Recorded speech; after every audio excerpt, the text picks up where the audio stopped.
All right, ETM Hotep. Welcome to the Sesh channel. This is your brother Wujao Menew Eri Ma'at, and along with Sanat Emikeraku Kinshaya Kinyi.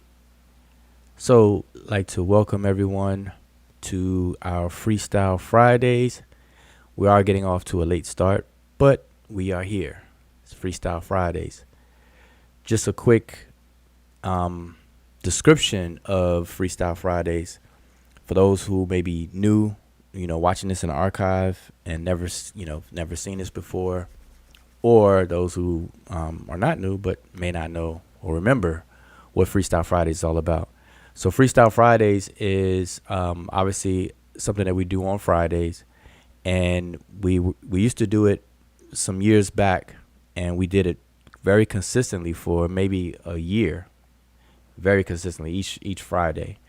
And what it is that we call it Freestyle Fridays because it's as you see on the screen, it's freestyle, meaning we don't use any books. We go straight from the dome, meaning our memory, out of our heads.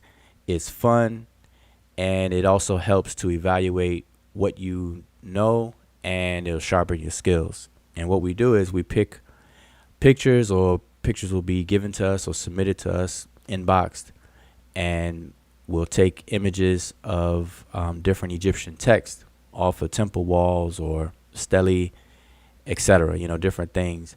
And we will try to transliterate and translate the text from whatever we see. And because we're limited in time, as far as going online, we do our best to try to be interactive with those of you who are in the chat. And sometimes that can make the length of the videos a little longer because there's a little delay between what I'm saying and you all hearing it and then getting feedback. So what we started to do is open the panel up, and if you want to participate, you can come on the panel and chime in. That way it's more real time and direct. So I will be posting the panel link in just a second. But that's what Freestyle Fridays is about. And so many times the images that we use or given to us, we don't have time to do the full image. So we would just start somewhere and then go through the different columns or rows and try to identify the glyphs and basically go through the method of transliterations and translating.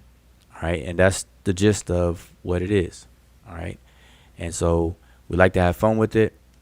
It kind of caught on quick. A lot of people enjoyed it. We got positive feedback when we used to do it. And so we're trying to bring it back and be consistent with it.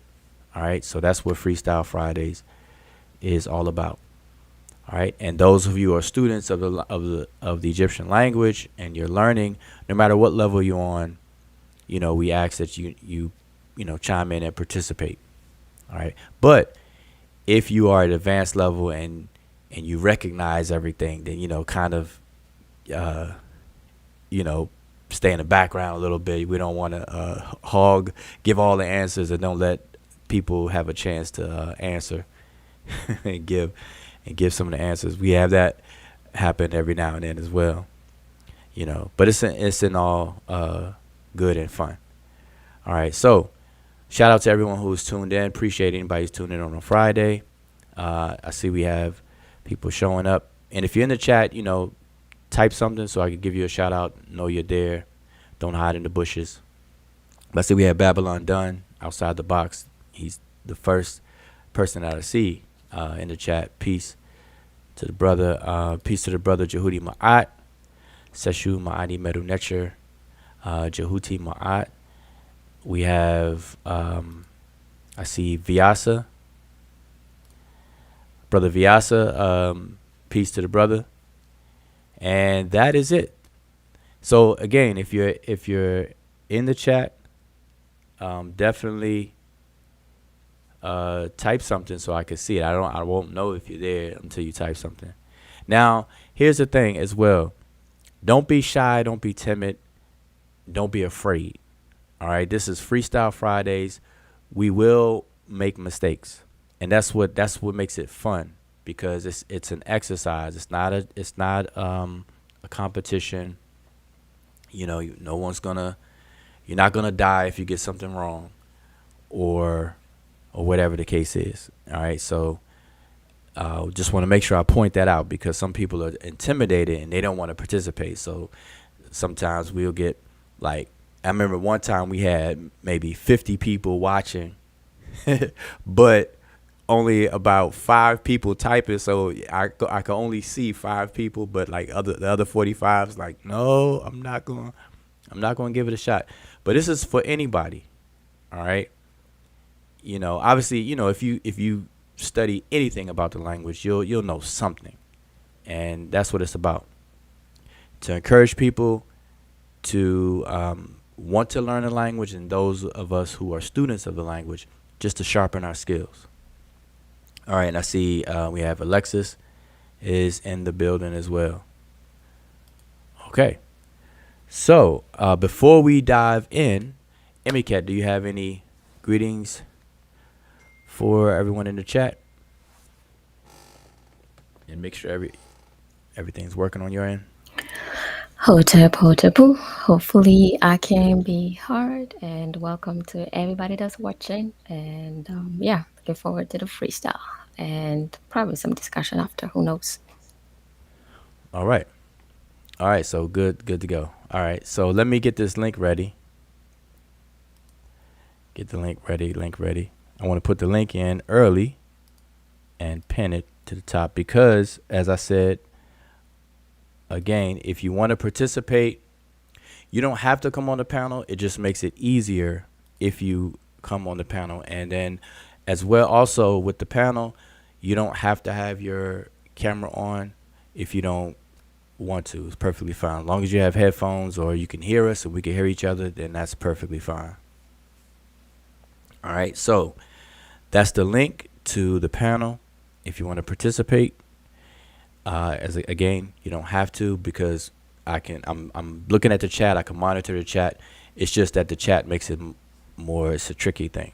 It's a little delay. I'll ask a question, then I gotta wait 5 minutes to see all the answers back. It just makes it a little longer, but we could do it. We can manage it. We can make it happen. All right. So we have Monica is in the building. So peace to the sister, Monica. Power and profit everywhere. Yep, that's right. That's right.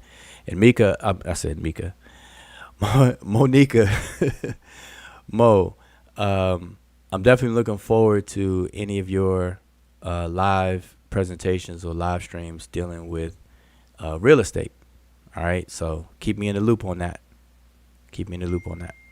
All right. So I think that's everybody who's gonna introduce themselves in the chat. All right. So, and I hope that everybody's starting off their August in good health and all good with family and friends. Hope everybody's doing well. We just started the month of August, and pretty much the last month. I guess we got a month and a half left of summer. Fall is the beginning of fall is September 21st, I believe, officially. So enjoy the summer, Enjoy these days of summer. Get some sun and all that good stuff. Okay, so we're going to dive in. So again, welcome to Freestyle Fridays. As you can see, no book, straight from the dome, fun exercises, evaluate and sharpen your skills. All right, so I'm looking forward to everybody participation. All right, so let me switch over to slides here. All right. Now, with Freestyle Friday or with freestyling, no matter what, if you're freestyling or not, if you're actually, seriously transliterating and translating for a particular goal or whatever the case is, or freestyling, we always must adhere to the correct method of doing so. All right. And so I want to start off by reminding everyone just what is the correct method of transliterating and translating Egyptian text. All right. So There are 4 steps to the process, and there's no getting around these 4 steps. No matter how skilled you are, no matter what level of a student you are, you could be a beginner, know nothing from nothing, or you could be an expert. You will have to adhere to these 4 steps. All right. So step 1 is an observation step. In step 1, what you're doing is you're going to determine the direction in which the glyphs are to be read. Okay, that's very simple. So step 1, the tool that you're going to use obviously will be your eyes. And I believe I have that here. Yep. So I have 2 ways of displaying this. Now, what you as a helpful tool, make sure you take a screenshot of this. If you're not familiar with this and you haven't done so already, take a screenshot of this while I have it on the screen so you can save it and maybe rewrite it or whatever the case is. Okay, so that's step 1. Now, with step 1, I want to say this as a side note. With step 1, depending on the image or what text you're actually transliterating and translating, the text itself may be in the image. It may be in multiple directions. Okay, at once. So, the right half of the image that you're dealing with, examining, may be a certain direction, and then the left half may be in a different direction. So just be mindful of that. All right. Now, step 2. Step 2 is a data collection step. And what you do in step 2 is you have to identify each and every glyph that you see. Now, that sounds like a tremendous, long, tedious thing to do. And at the very beginning, it will be. So I'm not going to sugarcoat it. It definitely will be a long, tedious task for you to do as a fresh beginner, green. But I will say this. As you do it more and more, you're going to exponentially speed up, because you're going to start to remember a lot of glyphs that you see over and over and over and over again. Okay? And you're going to know what they are, etc. So it's not all doom and gloom, but it will be tedious if you are fresh out the gate beginner. But that's the step. So the step 2 is data collection. Identify and document each and every glyph. All right. So what you're actually documenting on step 2 is you want to know what the glyph. Remember, all of the so-called hieroglyphs, all of the glyphs are pictures of something, all of them.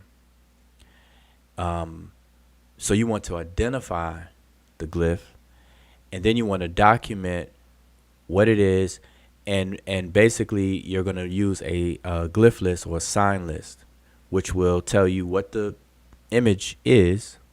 It's going to give you the Gardner code, which is a coded system to organize the glyphs. Then it's going to tell you the possible ways that the glyph can function, depending on where it's used and how it's used. Okay, and that will be either as a phonogram graph, logograph, or as a determinative, aka classifier, etc. All right, so that's what you're going to document, and that's why it could get real tedious. So that's step 2. Step 3 is a pattern recognition step, and what you do at step 3 by patterns is that you're going to look at the individual glyphs in step 2, but in step 3, you're going to start to imagine the groups of the glyphs that go together to form words. All right. And those groupings that you assume at step 3 will enable you to take these words, or the glyphs that are composed, these words that make up words, and you'll be able to use that to look them up in the dictionaries to find the meanings of these different words. All right. So now, as a side note on step 3, what's helpful is your recognition of what's called determinatives, because determinatives are glyphs that terminate words. They come at the end of words. Now, not all words have determinatives, but the words that do, they will come at the end. And that's helpful because now you can parse the glyphs. Now, why is that's helpful? Is because the hieroglyphic writing system does not have any punctuation. There's no spaces, there's no commas, there's no periods. So in order to know where one word ends and another one begins and vice versa, your recognition of or your knowledge of determinatives will help in that. All right? So that's step 3. Step 4 is the final step, and you're going to apply grammar to all of the meanings that you extracted from the dictionaries. And so you're going to apply the grammar, which is an understanding of the morphology and the syntax of all of these things. And then you're going to come away with a sensible translation in the target language, which for us will be English. Okay, so you have to make it make sense in English. So those are all of the 4 steps. Now, you all may want to take a screenshot of this as well. So this is saying the same thing as what I just went over, but at the bottom, you notice that I have the tools that you use for each step. So obviously for step 1, observation, you just need your eyes. Step 2, data collection, you're going to need a glyph list or a sign list. And you can find a sign list in the back of pretty much all of the books that deal with the hieroglyphic writing system in terms of instructions and things like that. But everyone uses the Gardner sign list. That's the standard in the field. Okay, in Egyptology. Step 3, you're going to use dictionaries. Now, as far as dictionaries go, I always recommend people to get all of the Egyptian dictionaries you can, even if it's in another language. If it's in German, get it. If it's in French, get it. If it's in Portuguese, get it. English, obviously, get it. Get all the dictionaries that you can, because they all of them will be useful, because all of them have their strengths and weaknesses. But as a beginner, I also recommend as a beginner to definitely use Mark Viget's dictionary. It's free, it's in PDF format, and the arrangement, how the dictionary is arranged, is a big help for beginners because it's arranged according to the Gardner codes in alphabetical order. All right, and so maybe we may be able to demonstrate that. But that's what I recommend all beginners to use. But get them all, but use that one. Start with that one. And the 4th and final step, you're going to need to know the grammar of the language. Okay, and any Egyptian grammar instruction book or whatever the case is will help in that endeavor. So that's what you're going to need. All right. So that is laying the foundation of what you have to do. So, and I'm going over this because this is required whether you're freestyling or not. Now, on Freestyle Fridays, like what we're about to do, we're not going to use any glyph lists. We're not going to use dictionaries, and we're not going to use any grammars as far as books. That's what freestyle. So freestyle cuts off the tools, but it doesn't cut off the steps. We still have to go through the steps, but we're not going to use the tools. So basically, Freestyle Friday is toolless, and maybe I'll start wording it that way. Toolless Fridays and Freestyle Fridays without tools. All right. So hopefully everybody's with me, and shout out to Ramza, shout out to Jolanda, Sister Jolanda, shout out to Robert Rand, shout out to Kevin MC Chill. Who else do we have? I'm just checking the chat again, see who popped up. Oh, let me pin the link. I posted it, but I didn't pin it. I'm sorry about that. Okay, so I think it's pinned. Yeah. So again, the panel link is pinned. If you want to participate in real time, like direct, which makes it easier, then click the link. All right, and come on the panel. Otherwise, we are, I'm gonna be engaged in the chat, and we'll go from there. All right, so here we go. And yeah, and if you have any questions, let me see. Does anybody have any questions right now? before we jump in, let's get some of the questions based on anything I just said. Don't ask me about Black Egypt or anything right now, or any of that stuff. Don't do that to me. If you have any questions about anything that I just went over as far as these steps, speak now or forever hold your peace. So I'm just gonna wait a second to see if anybody actually does. And if you don't, I guess say no. Do you have any questions? Just say no. Respond in some way, so I know I'm gonna keep moving forward. But make sure you take a screenshot of this.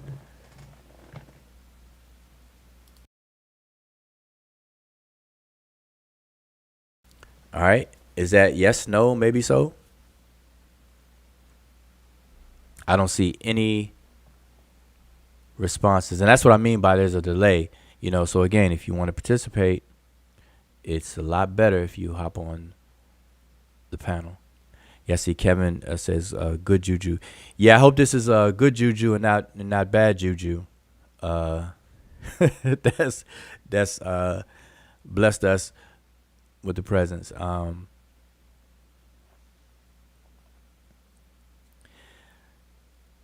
Oh, okay. So Babylon Dunn says, "Will you put the Mark Vigas link in the chat?" Okay. Yeah, it's available free, so I will do it. Maybe Emicat. We have it on our now. Here's the thing too. We have and see, we don't advertise a lot, or we don't market, and we need to advertise because we want as much exposure, because we're trying to get more and more people involved that are interested. We're not proselytizing. We're not like the Jehovah's Witnesses where we're knocking on your door, or we're not knocking on your platform and trying to convert people to study Egypt, or and all of that good stuff. But we want as much exposure as we can get, because there are a lot of people who are interested in Egypt and want to learn about the language and things like that, but they don't even know about us. They don't know what we do. So we need your help to gain exposure. Okay, but again, we're not trying to convert or proselytize. Now I say that because we have a few websites. We have seshmedunetcher.com, and on that website we have a blog where we do transliterations and translations, and we have quite a few up there. They're from years ago. Different members of the Seshu Mighty Medu Netcher research team, have done some work, and they're on display basically on the website. It explains the Seshu. Also, we had a Purimajat, which is an ancient way of saying a library. And so in the library of Purimajat, we had a lot of different PDFs that are downloadable. And so the Mark Vigas is one of them. And so go to the website, so seshmedunetcher.com. And we can put the link in the chat already. All right, so, and we're going to reorganize. We're going to organize the library and add to it, because I have tons of resources and tools that I definitely don't mind sharing. I want people, anyone who's interested in language, I don't want anyone to be handicapped or have excuses of not being able to get things. If I have it, I don't mind sharing, And then if people want to help and maybe help financially, where we can even grow the resources, because some of these books are very, very expensive. Very, very, very expensive. I still have my Amazon wish list, that I may display if people want to help out or whatever the case is. A lot of these books are expensive. The ones that I'm still looking for, I could show you. I could show you 2 books that's like $500 a piece. Okay, so this is not a cheap thing to do all the time, but I like to help as much as I can. So peace to the brother Zoo221, the brother Aziz. Peace out to Marty Buntis. Peace, and if I'm butchering the pronunciation, I do apologize. All right, so let's go ahead and get into what we're going to do. Okay, so enough of that.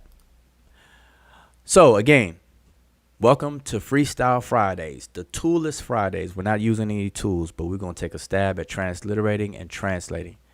So the image that we're going to use today is, and I try to use images that people send to me or something that's kind of relevant to the different topics that we see on the different platforms on YouTube and stuff.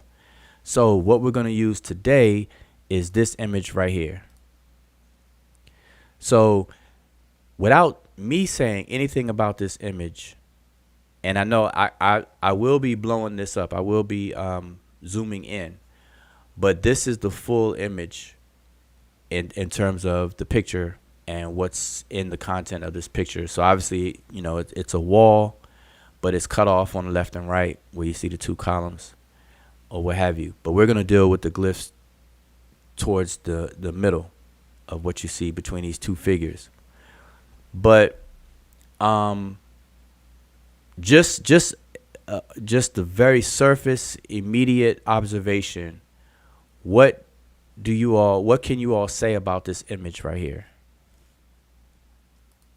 So I just want a little bit of feedback from you all. What can you all just say about the image? Just period, just the image. What do you observe in the image? And let me blow this up just a little bit to the part where we will be dealing with. I'm gonna try to keep everything in there.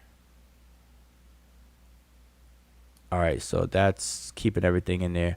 I still can blow it up more when we actually get to the glyphs, but just on your observations right now.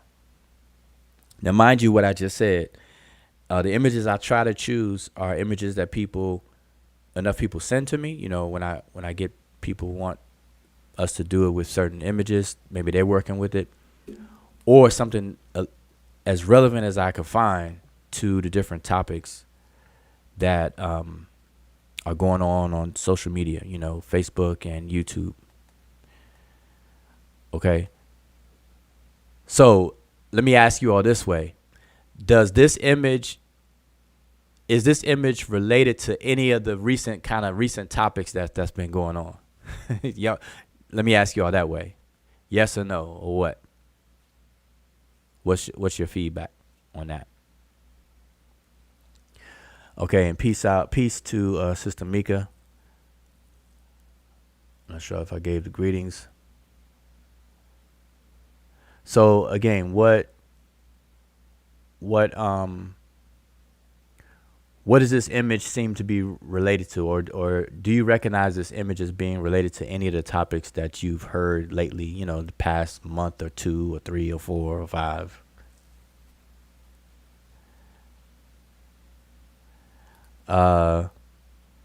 Okay, so Alexis says the Hebrews will have a good time with this one. Oh, I wonder why, right? I wonder why.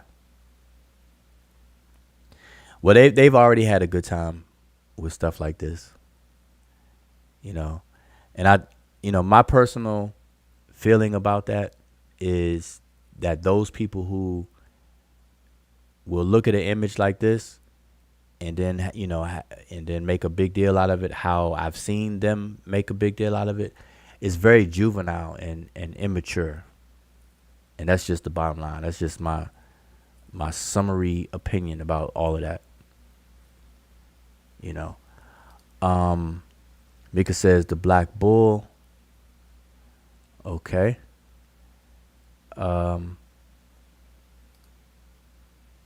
Watch 6 Mile, Uganda want. Okay, Ramza, we definitely want to stay on the topic now. This Ramza, that I don't think that comment has anything to do with what we're dealing with tonight. So Ramza, I don't know. You may want to, turn your focus onto the screen and not the TV with the Olympics. I love the Olympics, but that's not what we're talking about. Okay. Anything else? The bull, but all Africans embrace. Yeah.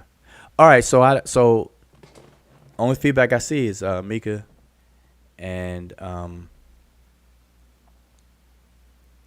and Hebrews will have fun with this. Okay, anyway. All right, so let's dive in. So we're going to deal with this. This is the image. This is the image for tonight. So I didn't see anybody say it. And, I'm trying to wait, but I don't want to wait too long.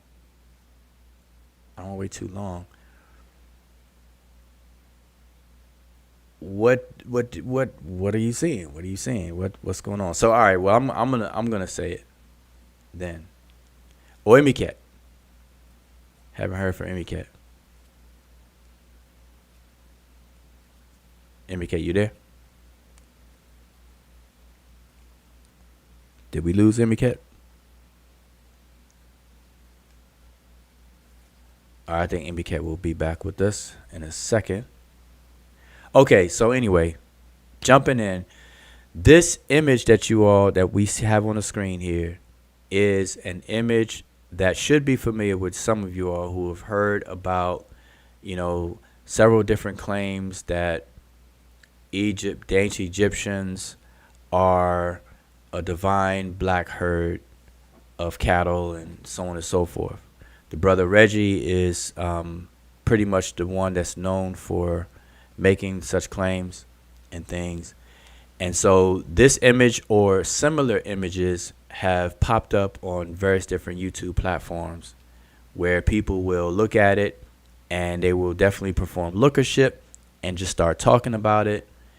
And the first time I saw people do that, I tried to step in and interject and told people that this is an image representing that goes along with text that's talking about an actual ritual that's performed by the king during a more general festival called the Zed festival, the Sed festival.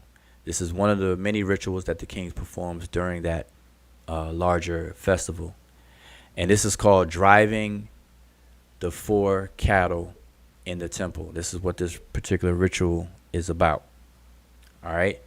So I figured that we could freestyle with the glyphs because some of these images that you'll find on the internet, they won't have glyphs near them. It will just be the vignette with the figures, and it'll be absent of the text, or it'll be too much damage involved and you can't see any of the text. This particular one has actual text above it that briefly goes along with the vignettes, all right, the figures.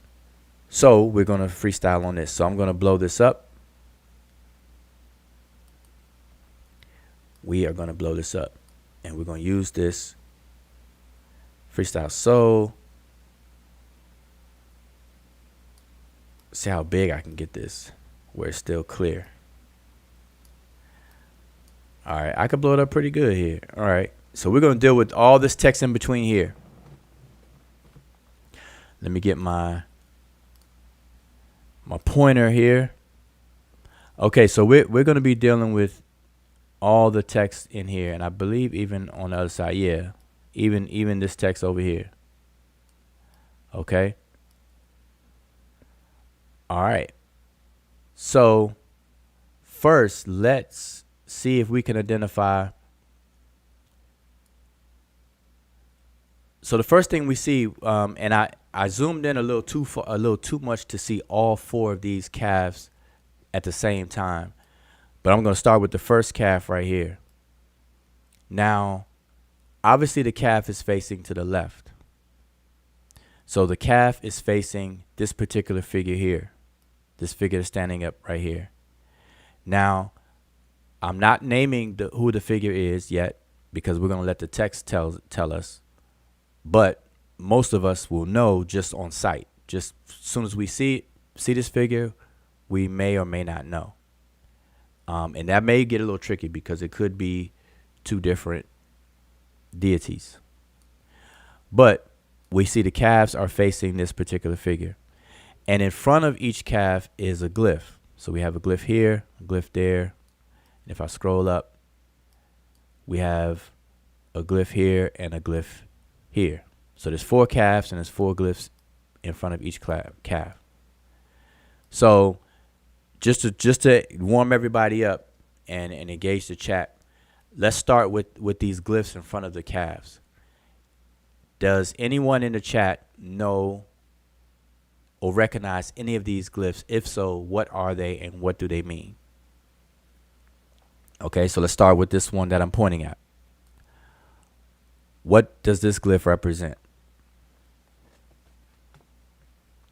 And see, that's what I mean by engaging the chat, which I don't mind, but there's a lag, there's a latency, and so it's gonna take a little bit of time. I gotta ask my question, then I gotta wait for a response, etc. And then if I ask, I say, does anybody recognize this glyph? And if most of the time people who don't recognize it, you're not gonna say no, but if you do, you will say yes. So sometimes I'm waiting, but I'm not seeing any response at all. Either way, and then that takes even longer. All right.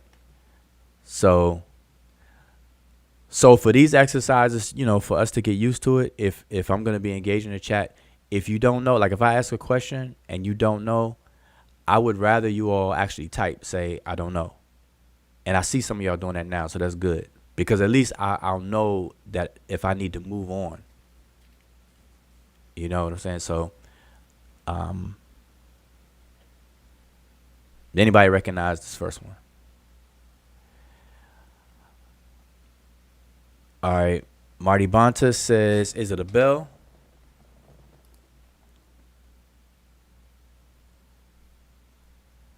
Okay. Zoo. All right. I'm just going to post up some of the. Okay. Seti, Daher,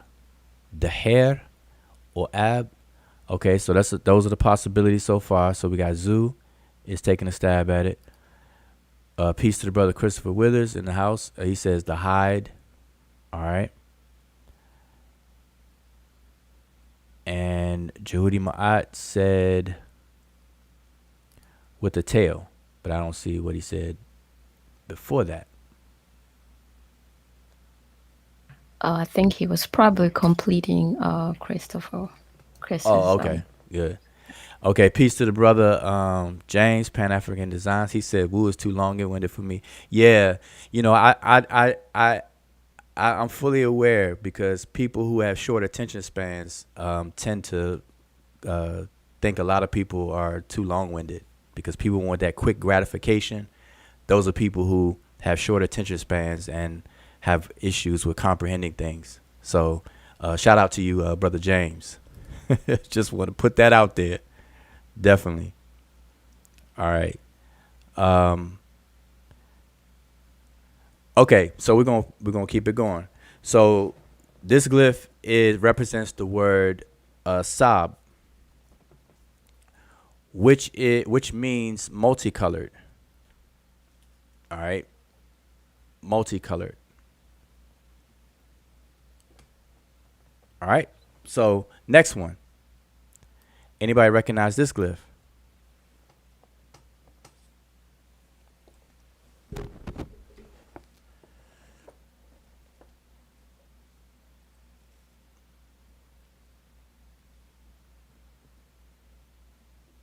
Okay, Christopher Withers says speckled. Yep, that's as well. What I said multicolored, speckled is also a translation for that.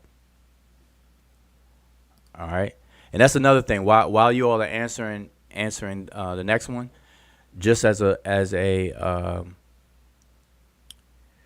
side note, when it comes to translations, you have to remember that translations is a flexible, discretionary endeavor when it comes to different scholars or different attempts by anyone when you translate. So you can't be very rigid with translations. When you're moving meaning from a source language into a target language, there's a lot of adjustments and a lot of synonymy involved. So there's different words that mean the same thing in the target language that you can choose. So if I say, like for example, Hemet Nasut, some people would translate that as queen, Some the next person may say God, excuse me, the king's wife, and someone may say royal wife. Now, queen, king's wife, royal wife, all of those are semantically very tight in the same meaning, but literally, three people said three different things. So we have to be mindful of the flexibility and not to be so rigid in translations. All right, because sometimes I see people argue over translations and not really being mindful of the flexibility that one has. Okay, so now on the second one we have. Um, Let me go back. Okay, Okay, so Sister Mika. Okay, she's identified the glyph as a flamingo. Okay, so now that's what the glyph is. So we're gonna go through what the glyph is. Okay, so it's a flamingo, but what is the word in the ancient Egyptian language? If it represents a word, and what does it mean? So I want to get all of that from you all. So it's a flamingo. So we have a flamingo. Brother James says red. Okay. Alexis don't know. Ramza says Tahuti. Oh, you think okay? Ramza, you believe it's the ibis bird? I'm assuming because if when you say Jehudi. Um. All right. Chris says the Desher. All right. Mika Desher. All right. All right. All right. Him said James says 9:33. Let's see how long it takes for you to get through four colors descriptors. So, brother James, it takes me a hot second to get through it, but for the purposes of explaining and teaching and using pedagogical methods and things like that, I will take as long as I need on our channel. So again, I know people with short attention spans and have challenges of comprehending. People like that tend to want to microwave and get that very quick gratification and things like that. So I understand because there's people that's like that, and I don't discriminate, but I'm just aware of that. So just James, I understand how that can be, and it may be a little challenging for you. Christopher Willis says red. Okay, cool. So yes, that's the share. That's red. On to the next one. This glyph here. First of all, what is it? What is the glyph? What is an image of? Does it represent a word in Egyptian language? And what does that word mean? So those three things. So we can spread it out.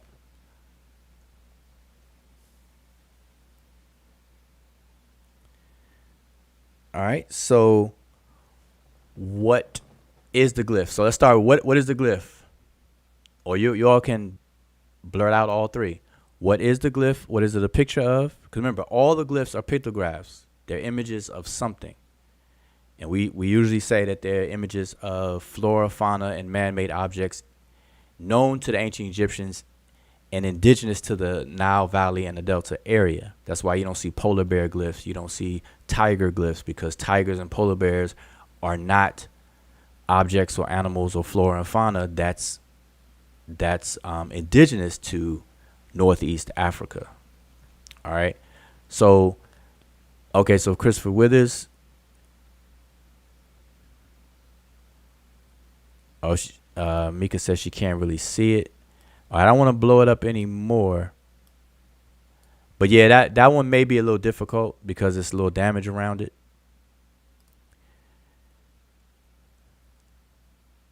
Okay, but Christopher Withers has it right. It's a mace head. All right, it's the mace head. What Egyptian word, if any, does it represent, and what does it mean?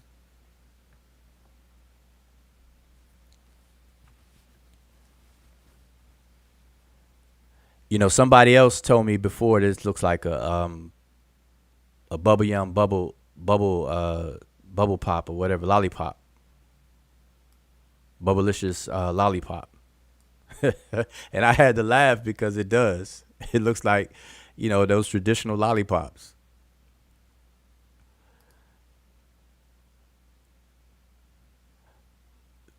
Yep.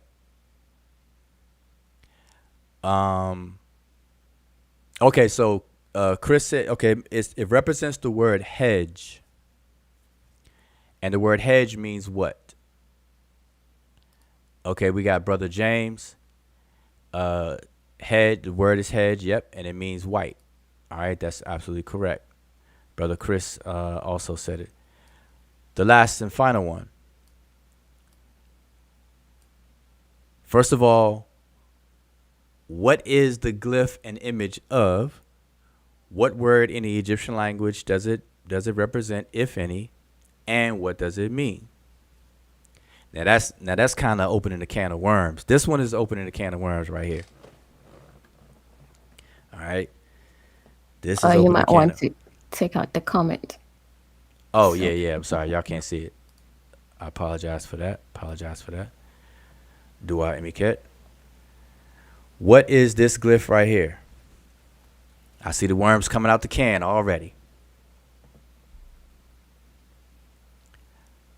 Um, okay, Christopher Wood has said about the other one is also can mean silver. Okay. Now Mika already jumped ahead on the last one. She jumped out the blocks and said black. Donnie Williams defines this glyph as James' favorite glyph. Okay. All right. I don't think James gonna argue with you there. He probably said, "Yeah, you right. That's my favorite glyph right there." Okay, so all right. James says also with Mika Kim, the word Kim, and it means black. All right. Salute. All right. Peace to Salute Champ. Welcome to the channel. Welcome to tonight's session. Okay, but I don't see anybody who attempted to tell us what it is though. And see, that's where the controversy is. So, okay, I see Chris did. Chris gave a stab at. Okay, so Chris is saying it's a crocodile's tail, or a riverbank. Okay, so see, Chris is aware of the argument. So Chris is playing it safe. He's like, okay, well, some people say it's a crocodile tail, and then some people say it's a riverbank, and other people say it may be even a crocodile's foot, and then some people say it's a burnt piece of charcoal. So it's like four possibilities just for your FYI, okay? All right. Now, what's interesting about this glyph, just his little side note, because I'm gonna speak to the controversy a bit. Now, I've been in conversations, right, where a person will argue that the 049 glyph, and I don't have it on the screen, but for those of you who know what the 049 glyph is, it's a circle with an X in it. It looks like an X in it. And I nickname it the X-Men belt buckle. Look like an X-Men belt buckle. That 049 glyph, I've seen people argue that if that glyph had to do with anything dealing with water, then they discredit that by saying that it's in the Gardner's list in the category of O that deals with buildings and cities and whatnot. So I've seen people argue that way, where they'll say, well, if it dealt with anything with water, then why would it be an O? So because it's an O, therefore it doesn't deal with water. So I've seen that argument. People argue that way. But now, what's crazy is the same people that I've not people, because I don't want to make it sound like it's a lot of people, but the same person that I saw made that argument, they also make the argument that this glyph that we're looking at, that I'm pointing at, that we just Brother James' favorite glyph, they argue that this glyph is a burnt piece of charcoal. And so I found that funny, even though I didn't engage the argument, but I found it funny because if that's the case, then you could use the same logic against that person. So they have inconsistent logic, because this glyph is in the category of I in the Gardner list. and I deal with amphibious creatures, amphibious animals. So Gardner put it in amphibious animals, which is nothing near a burnt piece of charcoal. It would be in a different category. So that same argument can be used against that person, and they didn't even realize it. But I didn't engage the argument. But I'm just telling y'all that quick little story. So anyway, back to the task at hand. All right. So okay, so we got through those. So these four calves evidently are represented by these four different glyphs. So we have Sab, which is speckled or multicolored. We have Desher, which is the word for red. We have Hedge, which is the word for white and or silver or bright, depending on the context. Then we have Kim, which is black, all right, or even dark. All right. So those are the four calves. So that should be easy. So I'm just using that to kind of warm everybody up. Now, in terms of getting into the freestyle itself here, we're going to start right here. And now let me see if I can blow this up some more, because we're going to get into the glyph. I think that should be good enough. All right, so yes or no, quickly, is this big enough, or do you all need me to blow it up some more? And James clocked me. He said 11 minutes. Yep, that's right. 11 minutes. I'm surprised you're still with us, James. That's good. You know, your attention, that's good. You're doing good. I'm proud of you. I'm proud of you. But just real quickly, do I need to blow this up more? Yes, no, maybe so. Let me blow it up a little bit more, because I can always move it around. Because I don't want any excuses. All right. Because it's still clear. I mean, this is a very big, good quality image. All right, so we're going to start right here. There's no excuse right here.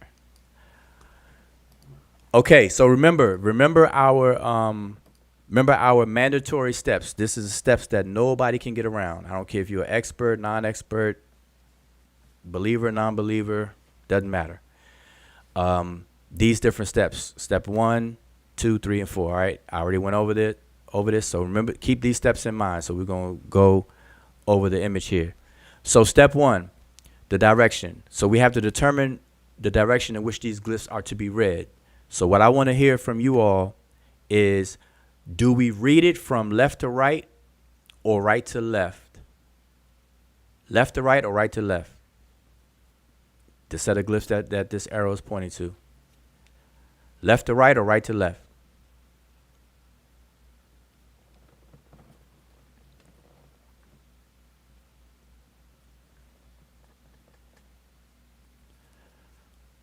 Just real quick. Left to right, right to left. All right, so Mika. Oh, we got a discrepancy. Mika says left to right. Ramza says right to left. So we already got two different answers. Black Alchemy, piece of Black Alchemy. He says right to left. And Alexa says right to left. Salute says left to right. Okay, so but we have discrepancy here. All right, so now we have to break that up. It can't be both. So not at the same time, but so we have to reconcile this real quick. Okay, Salute says left to right. Okay. All right. Now, okay, I gave everybody a chance to answer, so not to long this out longer than I have to, because again, it'd be better if people came on the panel, but since we're engaged in the chat, we're gonna keep it moving. So the answer is left to right. Okay, left to right, and the reason why is because here's something that you can always remember. The same way that we as human beings, we talk to other human beings to each other's face. We talk face to face. No one wants to talk to the back of somebody's head. All right? Nobody that I know, you know. So with that in mind, you always face the glyphs as if you're having a conversation with the glyphs. So you look for any glyphs that are directional, because there are certain glyphs that are non-directional glyphs. And by that, I mean, like this first glyph right here. This first glyph right here is non-directional. There's nothing in the glyph itself that indicates whether it's pointing to the left or the right. So this will be considered a non-directional glyph. The triple stroke determinative is a non-directional glyph, because these are just single strokes and it's no indication of which direction it's going in. This X, non-directional. But the quail chick is a directional. This calf is directional. The arm is directional. And so what direction is it pointing in? It's pointing to the left. And so if we read facing it, means that glyphs that are pointing to the left means that we're going to read from the left to the right. We're going to read into the glyphs. Into the glyphs. Okay, so that's why it's left to right. We're going to read into the glyphs. And you always read into the glyphs. Now there's I wouldn't even call it an exception, but there's a different way of reading for special text, and I'll go over that after we're done, because it doesn't involve the text here. All right, but just remember those are standard. Those are standards when reading. Now, this set of glyphs right here are pointing the other way. Okay, so this reed leaf is pointing to the right. So from this glyph to this section right here is from left to right. But this set of glyphs is going the other way. The reed leaf is on the right hand side of these two glyphs. Okay, so that's where it differs. All right. So now that will be step one. So we determine the direction that we're going to be reading these glyphs. Step two is to identify and document each and every glyph. Now, mind you, with step two, by the time that anybody makes attempts to transliterate and translate Egyptian text, by that point, you should have already memorized what's called the monoliterals. Okay, that's mandatory. It's absolutely necessary. You can't get by without it. You should all know. Everyone should know the monoliterals. Those are glyphs that represent single consonants. Okay, so immediately you all should recognize the monoliterals. So quickly, I'm asking you all in the chat to identify all of the monoliterals that you see within this entire row. And by the way, I forgot to ask you all, are these glyphs in a row, structured in a row, or in a column? But that should be self-explanatory. It should, everyone should agree that this is in a row and not a column. Okay, so although I didn't ask you all that, I want to put that out there on the table. So this set of glyphs are arranged in a row. But quickly now, anyone in the chat, I want you all to identify all of the monoliterals that you see in this row. All right? All of the monoliterals.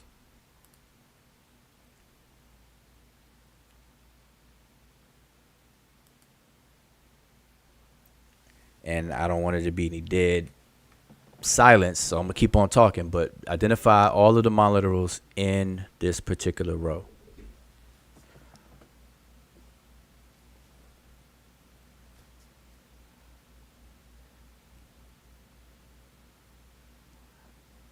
All right, Christopher Withers says, he said frosted cornflakes. Oh, he said twisted flakes. Twisted. Okay, I know what he means.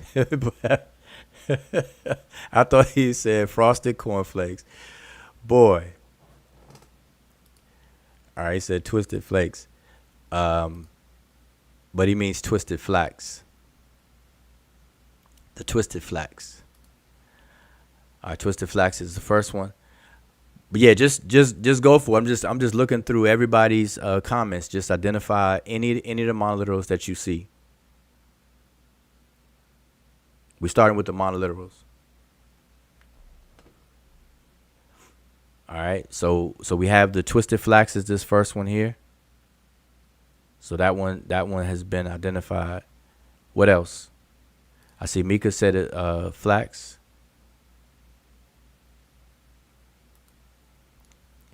All right, what else? Okay, quail chick. That's the second glyph. The quail chick, quail chick. All right, Mika has pointed out the water ripple.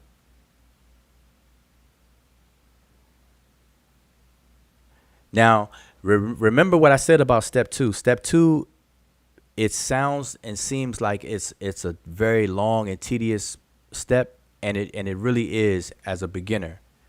So don't let anybody sugarcoat that for you. But on the brighter side, you will get faster and faster exponentially, real quick, because you'll start, especially if you memorize the monoliterals, you have to memorize those, and then in any given Egyptian text, there's going to be repeated glyphs.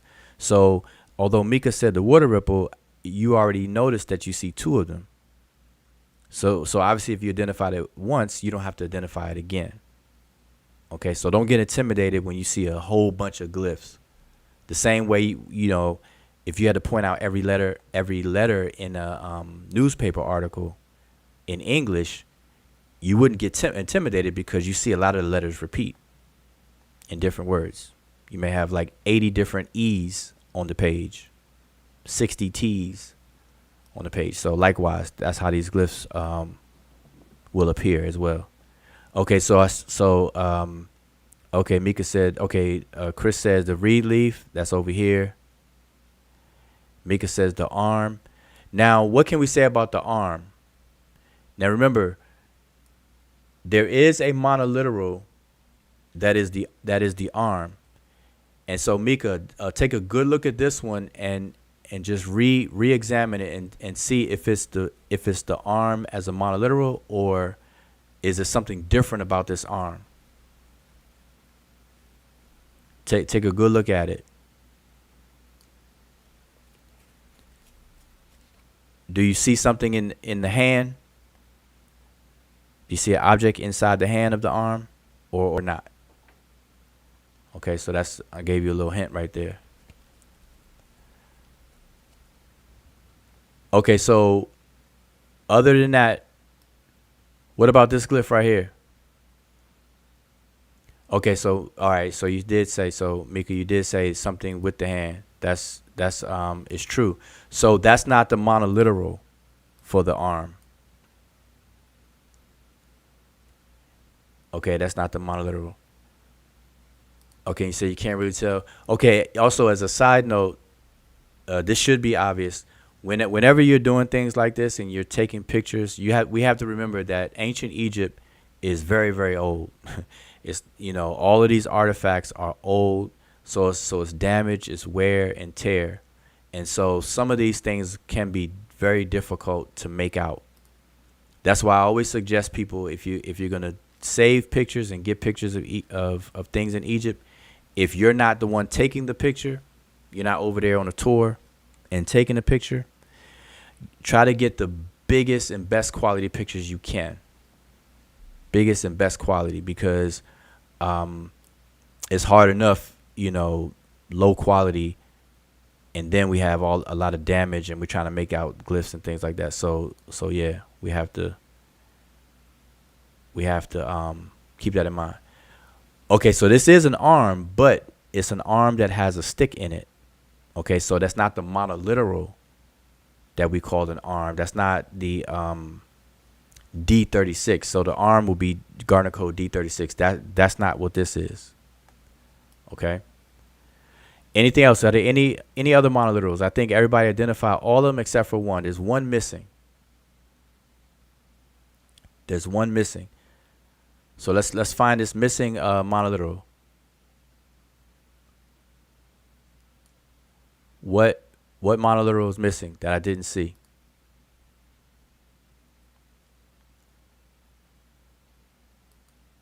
Anybody? Anybody?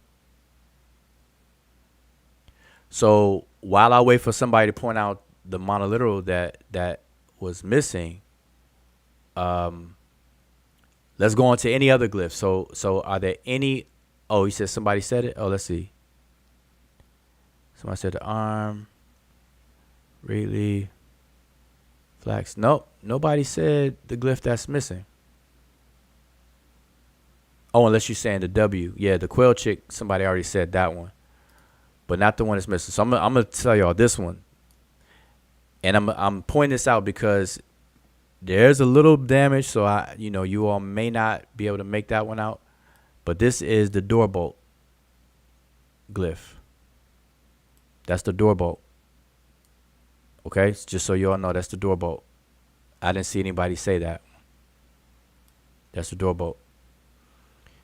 Okay, so let's just name any other glyphs. So out of remaining glyphs, can anybody identify any of these other ones? And so we're gonna work as a team. And so this is what Freestyle Friday is about.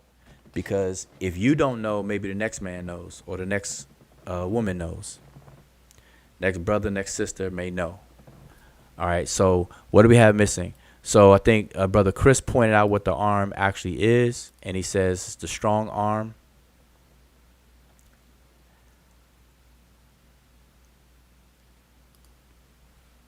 The arm with the stick in it is usually used as a determinative for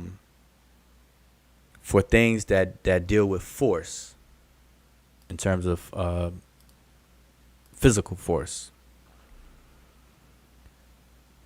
All right, physical force.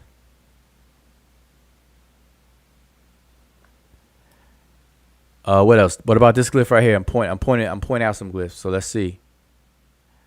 Oh, wait a minute, y'all are still typing. I didn't see the Okay, so Chris says men. Let me get over there to that one. So this one is identified, men glyph. This glyph should be easy to recognize because it looks like a game board. Look like some chess pieces or something sticking up. People refer to that as the men glyph or the game board glyph. All right, so what else do we have here? Anything else? Okay, somebody said a slug going in the other direction. Oh, I think that's Ramza. I think you're pointing this one out. Emika, you want to say something? Yeah, it was the glyph that you were pointing out prior. You were asking what it was, but yeah, we can go back to that What? after. This one? No, the one after, Oh, yeah, that one, the task. okay.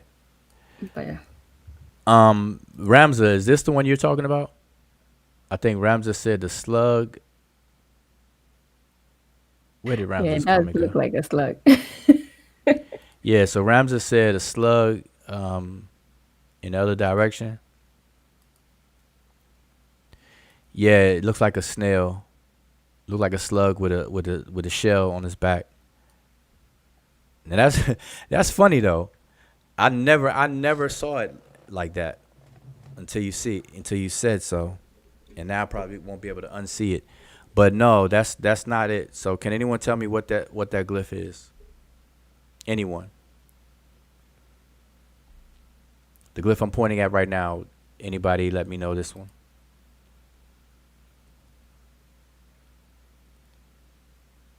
But it's not a snail. It's not a slug.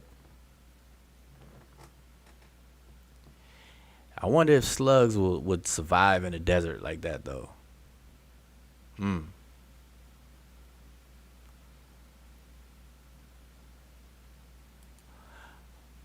Okay, so both Donnie and Chris transliterated this correctly, W, but it's a coil. It's a coiled rope. All right, coiled rope. That's what that is. So it's not a slug though. So Ramza, let's we can take that slug out of there. All right. So what about this one, Emmy? I think you want to tell this one. Yeah, that's a task. A tusk. Yeah. Okay. All right. All right. All right. What is it transliterated as? Do you know? Yeah, it could go two ways. It could be transliterated as be, which will be B and uppercase H, or it can also be who, which will be uppercase H and W, both Okay. biliterals. Excellent. All right. Either one. Okay. That's good. So we have that one, and that's it. So we have everything. So now, all right. So that's mostly of what step two is about, and and obviously on freestyle we're not documenting and we're not using any tools. But outside of freestyling, what you would normally do is you do what we just did, but you would document what the glyph is or an image of. You would document its Gardner code. You would document its transliteration, and you would be aware, or you would be aware of the possible ways that these glyphs can function. Okay, and by that I mean whether it functions as a phonograph, logograph, or determinative. Okay, so that's what you're looking out for, all on step two. So, like I said, step two seems like it is a very tedious thing, and it can be, but it won't be that way for long for anyone. So now step three. Let's move on to step three. So step three. Remember what step three is. Step three is all about pattern recognition, grouping the glyphs into words to be searched into dictionaries. Okay. So same thing I have right here. So you all should have taken a screenshot of these two things by now. And if not, you can always go back and do so. Okay. So now let's group these glyphs into words. Okay, so I want everybody in the chat to try your best to make your first assumptions on what words these are that these glyphs represent, word or words. Okay, do your best. And while you all are doing that, I'm gonna give like an FYI side note. When you're doing this, and this goes for everybody, expert or not, when you're doing the process of transliterating and translating, you're going to make what's called several passes. So you're going to go through this process in cycles. So your first pass is going to be very much assumptive and guesswork. Okay, and that's just part of it. That's just inherent in this method. But you're gonna pass over it again and again, and every pass that you make, you're gonna tighten up and gain more and more accuracy. So your first pass, you may make an assumption. So you're gonna group glyphs together based on assumptions first, or based on whatever clues that you have. But you could be wrong. But you won't know you're wrong until you give it a shot. So that's why I say you have to be flexible. And you have to understand that you may have to make several passes. So on the first pass, you may group, just as an example, you may group these first two glyphs together and say, okay, that's a word. And then you may assume that these two glyphs are a word.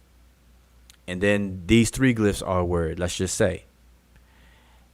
And it's perfectly fine to make those assumptions as long as you don't stop at those assumptions. So you have to test it. You have to make your hypothesis, or you make your assumptions. Now you test it. So you say, okay, this word right here. Let me grab the dictionary. Now obviously we're freestyling, so we're not using dictionaries right now, but that's what you would normally do.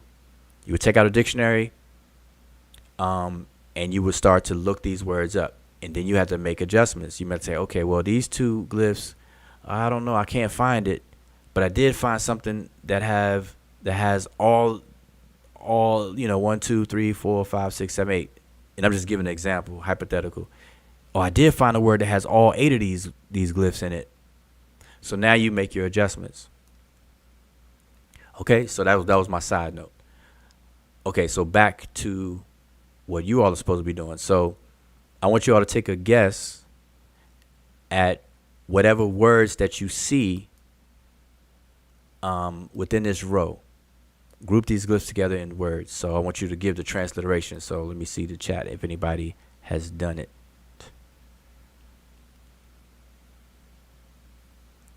Has anybody done it? Okay. Peace to Sat 12. Sat 12 is in the building. Says, shoot, nice photo. Some glyphs at SETI the first, but same glyphs at SETI the first, but in reverse direction.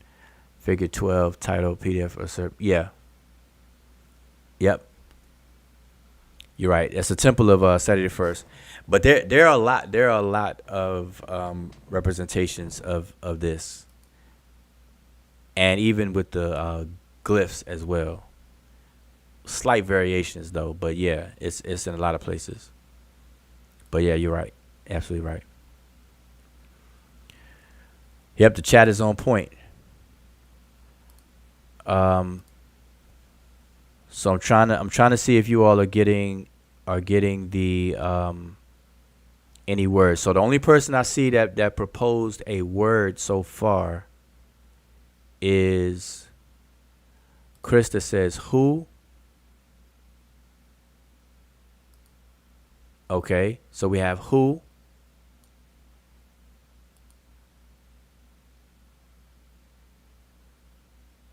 And the word who. Now, Chris, here's my question to you about the word who. How many glyphs are you saying is part of the word who? That's my quick question to you. How many glyphs are you saying are part of the word who?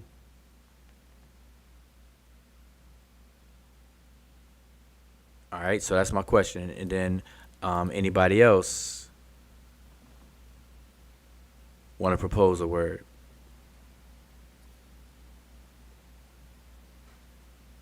Okay, so Chris answered, said 4. So the first floor. So we have 1, 2, 3, 4, and that's absolutely correct. So these first 4 glyphs right here, and I don't know, maybe I could do this. Probably be better. Excuse me, I'm just trying to make this easier. Maybe. Okay, maybe not that color. As long as y'all can see through it. Okay, so Chris is saying that these 4 glyphs right here, if y'all can still see it, makes up the word who, and that's correct.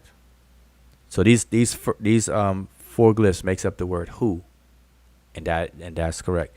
So now, again, we're not using any tools, but we do have clues, even if we don't know for sure. And remember, when I say we're not using tools, this is freestyle. So obviously you're not gonna end your investigation with just freestyling. This is lookership. That would be what people will call pseudo. You don't want to end on that.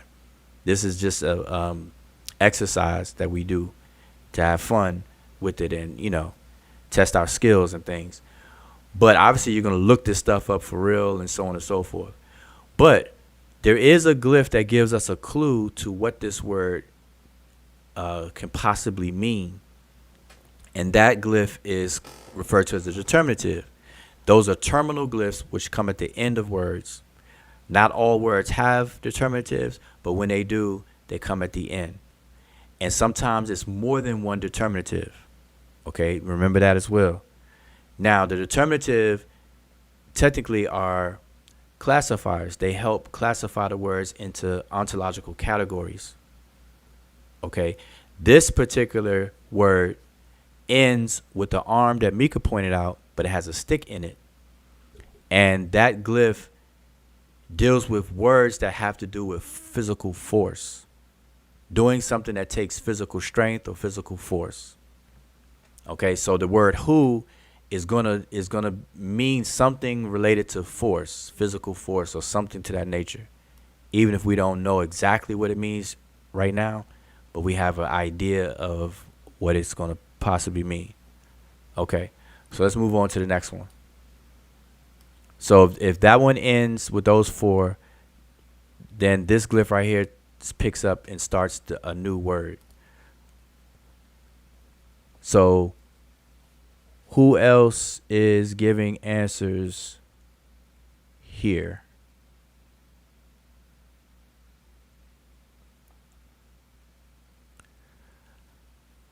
Anybody else? Okay, I see Babylon has Kaul and Amen. Okay, he's going further along. So I'm gonna keep that in mind. We're gonna circle back to that. We're gonna circle back on that one. Okay, so I think the brother Chris says again another word. So the second word.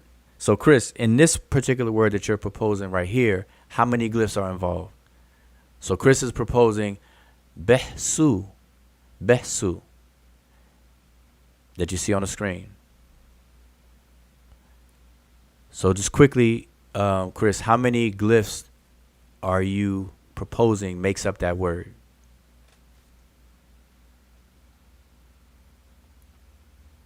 Okay, so he said 5. All right, so it's 1, 2, 3, 4, and 5. And that again is correct. So this particular word here is a single word.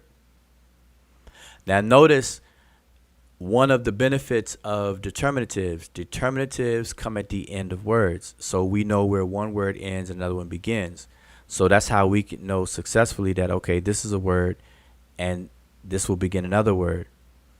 And so this particular word with these 5 glyphs, the last 2 represent determinatives, the calf and the triple stroke determinative there that you see. Okay, so that's the word behsu.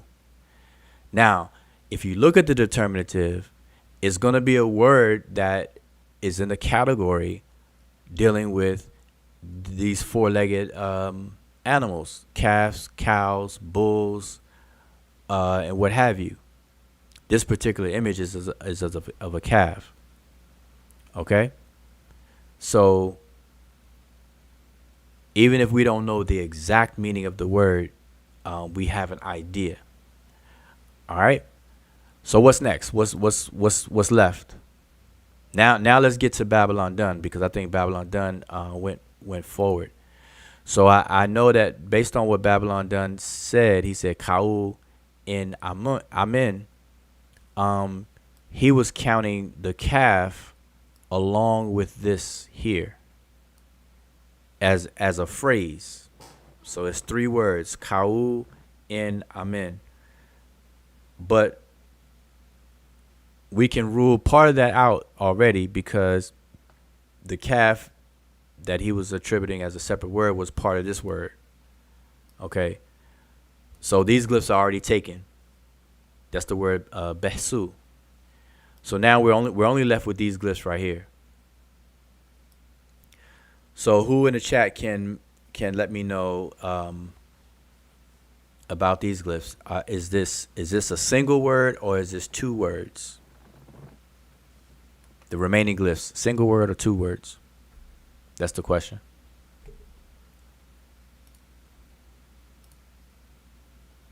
Single word or 2 words?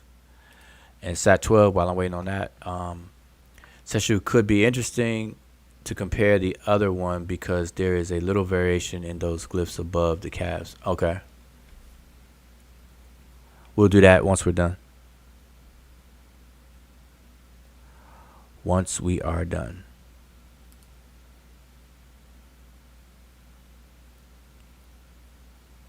Okay, so Magic, so peace to Magic. I think it's my first time greeting you, so welcome to the channel.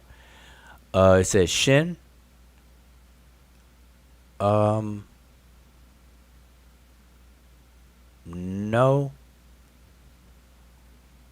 Not Shin. Okay, so Sat 12 says 2. That's correct. It's 2 words. So the remaining glyphs that I have highlighted in red,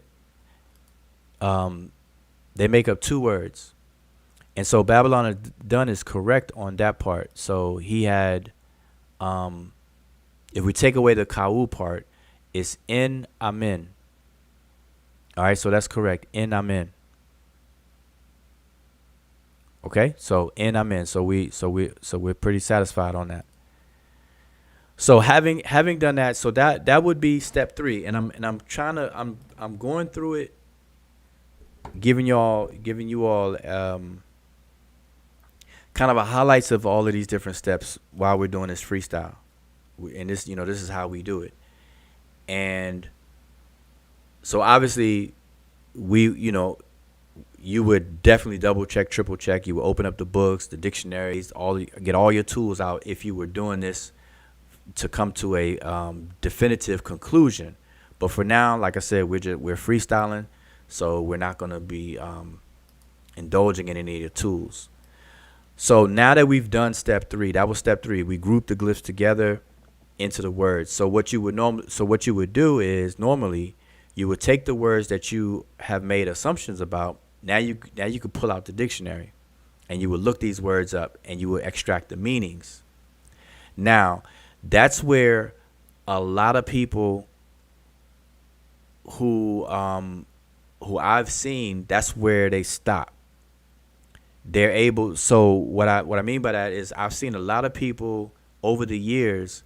They have gotten incrementally better at recognizing glyphs, and they can group the glyphs into words, or they go through that process of grouping glyphs into the words through the trial and error process, and that's normal.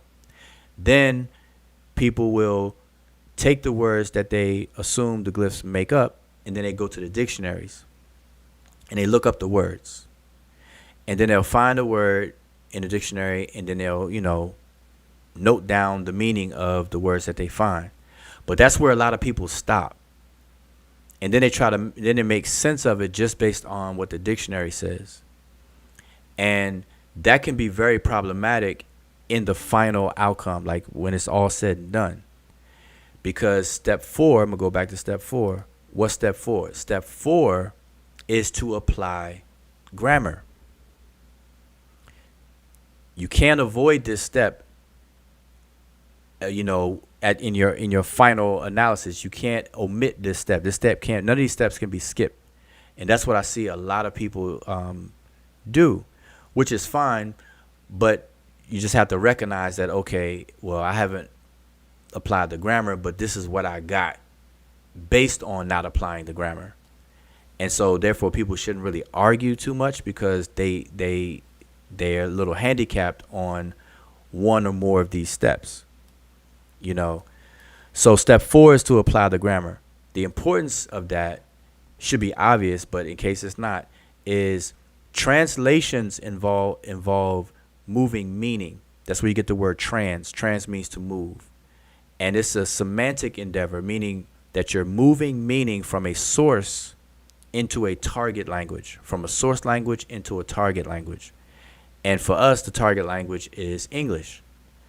So English grammar and our correct way of arranging words and stuff like that, the morphology and syntax of English differs from the morphology and syntax of ancient Egyptian.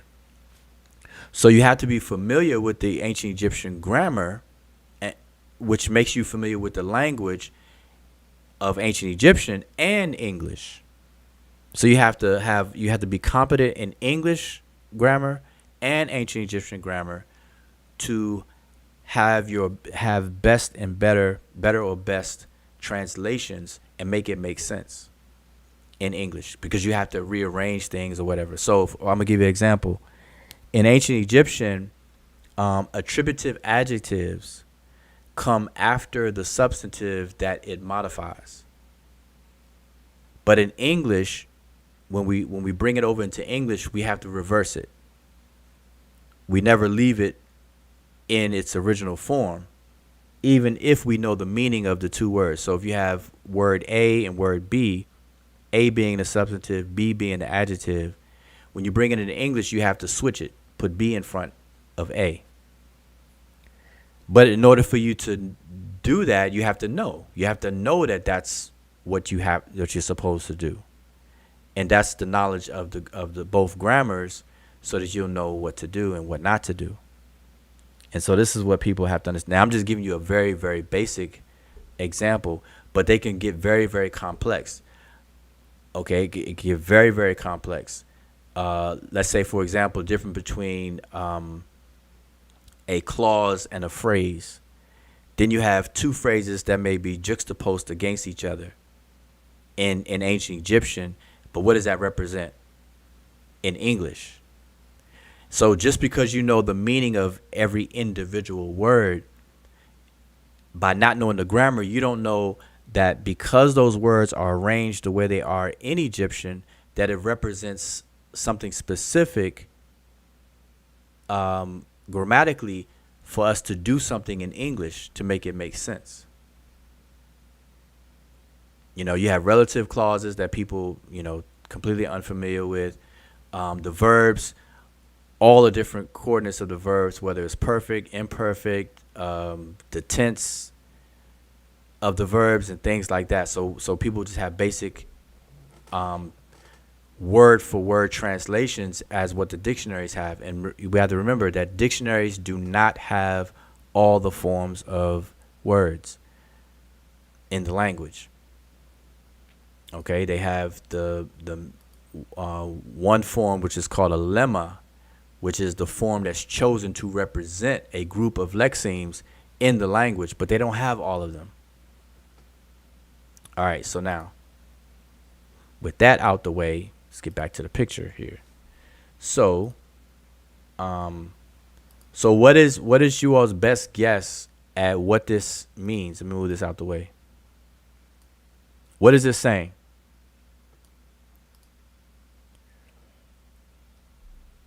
What is this saying? What is this saying?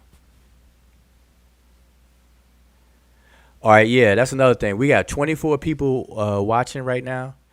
I really appreciate those who are tuned in. But listen, find something in this video that you like. If that's what you need to hit the like button on the video. We should have at least 24 likes. I don't know how many likes we have, but we should have at least 24. Okay? Even if you disagree with me, find something like if you like the way that this calf look on the screen, that should be enough for you to like the video. All right? If you like this blue arrow, if your favorite color is blue, like the video. All right? Okay, but anyway, so what would you all say that this means? Can anybody take a guess? We're just testing skills out.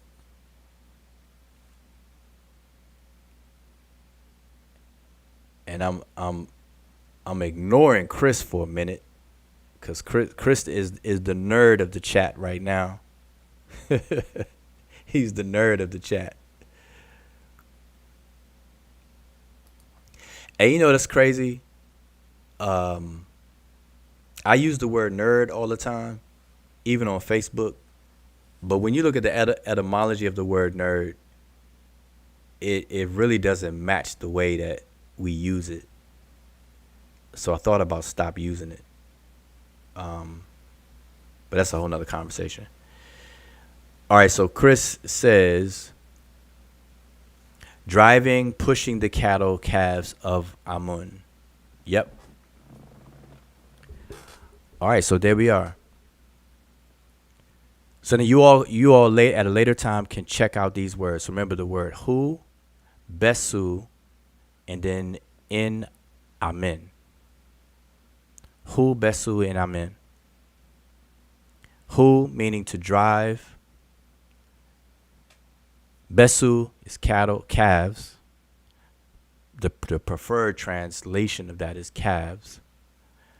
And then we have in amen.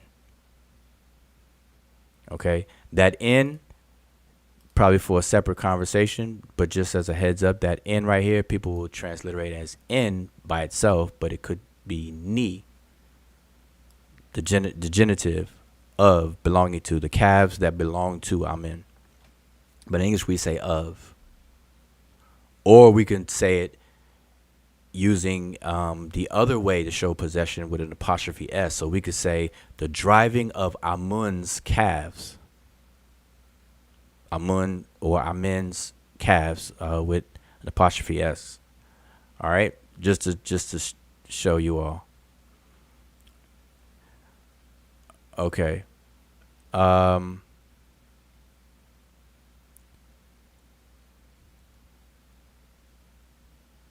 And Emicat, Sat 12 gave the title of that other PDF, I think. So Sat 12, are you giving the title again? Figure 12, Usurp by Peter J. Brand. Yeah, if you can pull that up, so we're gonna go through that afterwards. Okay, so that part right there. So I'll remove this. Okay, so that's what we're dealing with. So now this particular ritual, that's the title of this particular ritual that we're looking at. You know, I zoomed in so you can't see it all anymore, but that's the title of this particular ritual. So going back a bit for a second, when I was giving my commentary of the interview with Dr. Winterman, Dr. Winterman's interview with the brother Unk and Garfield, this is what I was saying as part of my commentary, is that I had wished that when he was shown this image that he would have named or let everyone know what people were looking at, that it's a ritual, and elaborate a little bit on the ritual. That's what I had wished that he had done, but he didn't do that in that particular video. Okay, because the title of the ritual is right here. That's what we just went over. Okay, Hu Besu Niamun. Okay, the driving of the calves. Now it doesn't have the number 4 in there, but there is one attestation, at least one attestation where the number 4 is included. Driving of the 4 calves of Amun. And also, what's not here, but it's also attested, is the words in the temple. So it's the driving of the 4 calves in the temple is the fuller title of this particular rite or ritual. Okay, so we already went over the four calves. Okay, so now let's go up into, I think I got to shrink it down a little bit. It's a little too big. Okay, so now let's get into some of the glyphs up here. So we're going to start on this side here. So quickly, I'm going to move this out the way. Well, we're not dealing with those glyphs. So quickly, what direction should these glyphs be read? And by these glyphs, I mean all these glyphs right here. The glyphs behind this transparent red. What direction should we read these glyphs in? I'm not asking what direction the glyphs are facing. What direction should we read it? Should it be left to right or right to left? That's the question.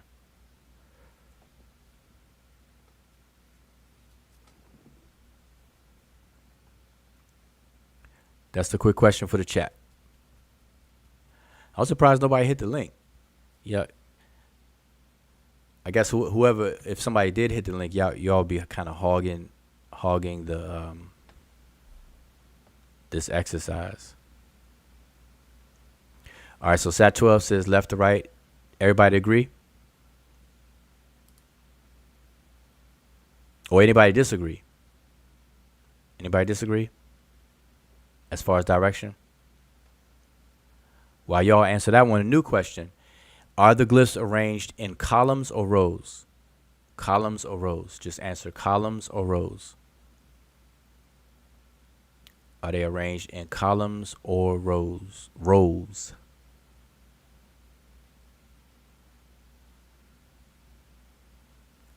All right. Columns or rows? Columns or rows? Okay. Peace to FS Drathio. This is my first time seeing you in the chat for the night, so welcome to the channel. And Ramses says columns. That's correct. So everybody's correct. So Sat 12, it is left to right, and it's in columns. All right, so that's easy enough. That's easy enough. So that was step 1. Remember, step 1 is purely observational. You're just trying to determine the direction in which the glyphs are to be read. Okay, so that is correct. They're in columns and rows.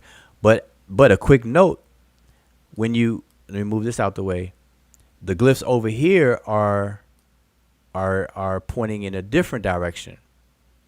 And that's what I meant before when I said that it depends on what you're looking at and what you're trying to transliterate, that you have to be aware that the direction may shift depending on what's going on in the particular image that you have.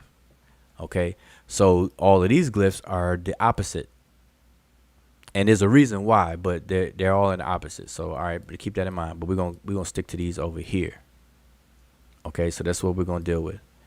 All right, so I'm gonna move this out the way, and let's have at it. So we're gonna deal with this first column right here, where my arrow is. This first column. So to kind of speed things along, because I wanted to spend a lot of time on the calves and the title so that everybody could get used to the 4 steps within this overall method, the correct method of transliterating and translating. So we should be clear on that. Does anybody have any questions about that? Let me start there. Does anybody have any questions? Because from here on going forward, we're gonna go a lot faster. So just answer that first. Did anybody have any questions about the method itself?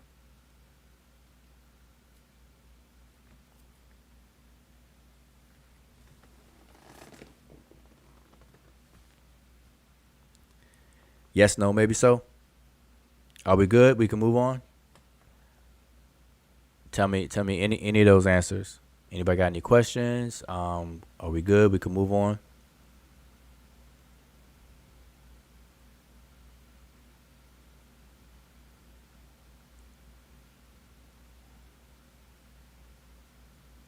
Okay, everybody said okay. Mika says no questions. Rams says no. All right, so I'm gonna move forward. Okay, so in this first column, just quickly, because like I said, we're gonna speed things up a little bit. So in this first column, what I want to know from the chat, does anybody? We're gonna like speedball through the steps, through the first 3 steps. We're gonna leave step 4 to a discussion, but the first 3 steps. So anybody in the chat can identify words in this first column. Any words in this first column.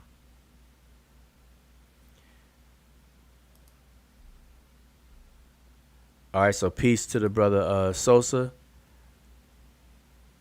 This is my first time seeing the brother for tonight, so welcome to the channel for tonight, Freestyle Fridays. So that's the question for the chat.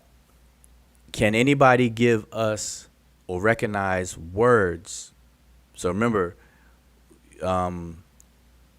we walked through the steps slowly for the previous row of glyphs and the calves and stuff like that. Now we're gonna kind of speed things up. So what are we looking at?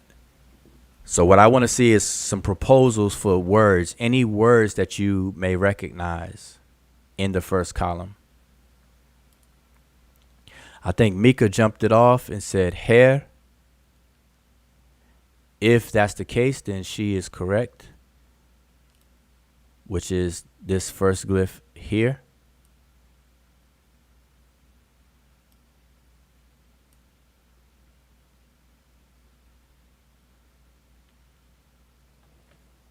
All right. So anything else? I'm just, I'm paying attention to the chat. And the brother Chris says so as well, Heru.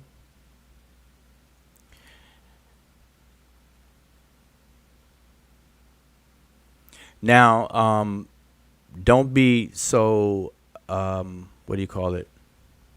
So picky, because you may hear some people transliterate what would most people call Horus as Her, and some people say Heru. Just the same with, like, some people will say Hor, and some people say Horus. Okay, so don't be so picky and about that. As long as both parties having a conversation, you know what each other means, then it should be all right. But Heru, But just so everyone will know the correct way, though, it definitely would be Heru as the name. Okay, in terms of transliteration. Anything else? Anybody? Okay, we got Donnie recognizes Mayor, and that's correct, which is here. This is a hole, and it's kind of at an angle, so that may have thrown people off a bit because some people may look at this and look at it like a crooked A, like the letter capital letter A that's crooked, but it's actually a hole. Okay, this is a hole, but it's slanted. It's at an angle. It's diagonal hole. Yep. Oh, St. Say Chris say that also. again. Oh, it was a diagonal hole. Okay, diagonal hole. So y'all Yeah. heard it. And then St. Chris did say Ra previously. So I don't know if you mentioned that. Okay.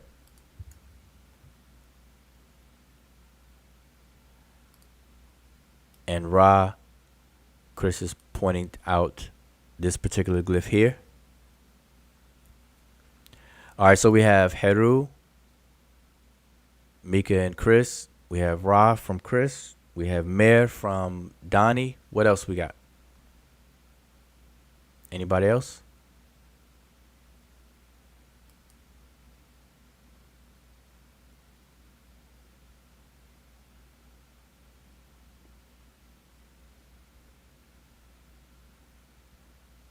Anybody else? Anybody else? Did I miss anybody? What else we got? Not from the chat. Not from the chat.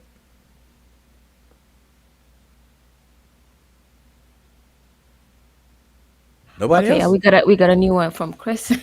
Ma'at. Okay, we got Ma'at, and that would be this glyph right Right. here. Yep. That's correct. So we got Heru, we got Ra, we got Mer, we got Ma'at. Anything else? I'm surprised I'm nobody. trying to pull it. I'm trying to pull it out, pull it out, pull it out. Yeah, there's one that everybody kind of likes, but they kind of, and I can see why they wouldn't be able to see it. Man, are Hold on. y'all wait, do I need to blow this up? Let me blow it up some more. See if I need to blow this up some more.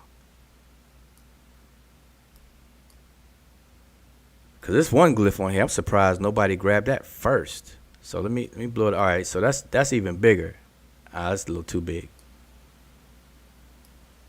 All right. So I think okay, we still got the whole column in the image. All right, what's this glyph right here? How in the world can anybody skip that glyph with all these different talks of black bulls and black cattle herds and stuff like that over the past few months? How can anybody skip this glyph?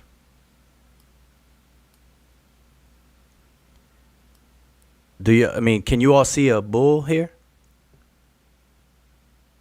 Or maybe, I don't know if the image is not clear enough, but it should be.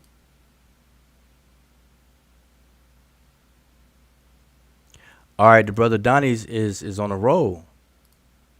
We got both Donnie and Chris. They're transliterating this bull as the word ka, and that is correct. All right, that's good, excellent. All And right, what about this? okay, I see we had brother Chris had mentioned this one already, which is nechet, the hand.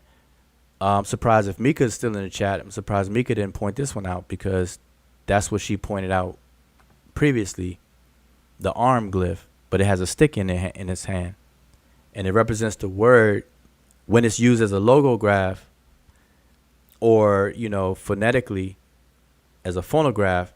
Then it represents the word nechet. Okay. So we have everything except for this last glyph. What does this last glyph represent? Can anybody take a guess? you want to take out the chat? Okay, so Sat 12 has a question. Why don't they have all the columns in the same reading direction? That's a good question, and I'm gonna answer that in a second. Okay, just bear with me. I'm gonna answer that because I have to zoom out, and I'll answer that. I'm gonna zoom out, and it'll make sense. But what is the last glyph? What is the last glyph that we have right here? Anybody in the chat?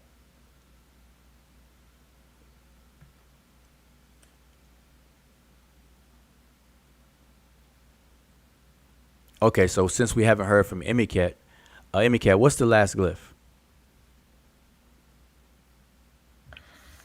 That that last glyph looks to me like either it looks like a Sarek or something like that. A Sarek. What's a Sarek? For those who may not know what a Sarek Um, is. it's like it's an enclosure. A Sarek is an enclosure. Yeah. Okay. Okay, I'm just saying. Okay. All right. So, all right. So the proposal on the floor is that the last glyph is what's called a Sarek. It represents the word Sarek, and what it is a palace. It is a palace facade. That's what a Sarek actually is. Right. So that's an enclosure, right? Yeah, that's what. Yeah. Oh, so you meant to be vague Oh, because we have a lot of different enclosures, but a Sarek is a specific enclosure, which is a palace facade because it represents the royalty. So, in case anyone was wondering, so now we've identified pretty much everything here. Okay, so before I say what everything is, I'm gonna ask the chat. Does anybody in the chat want to take a stab? Oh, wait a minute, I missed I missed some of the comments. Okay, so Chris said a Sarek, so I just didn't see the comment before. So he said a Sarek. Donnie said pair, which which is a word for enclosure or house and things like that. And the glyph is a rectangle, but it has an opening in it. Let's see what else. Mika also said maybe pair, but those are good guesses. Those are good guesses. So I don't want anyone to think that those were not good guesses. Peace to Immortal Truth. Peace with y'all. Salute. Okay, all right, appreciate it. Welcome to tonight's session. So okay, so it's a Sarek. So now my question is, can anybody put all of this together and just give us a transliteration or meaning, translation of everything together? And Sat 12 said it looks like a temple. So all of those are well within the ballpark. Okay, because you're right, it looks like a temple, and it does. It's definitely an enclosure, and it's a Sarek, but it's specifically the Sarek. Now I keep emphasizing Sarek for a reason, but I want to give a chance for anybody in the chat to take a stab at what is going on right here.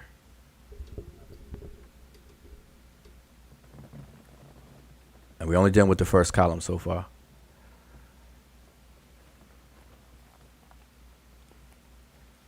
Yes, yes, yes. Okay, so I see Chris says his Horus name. Now you can't start off an explanation with a pronoun. Like you said, whose Horus name.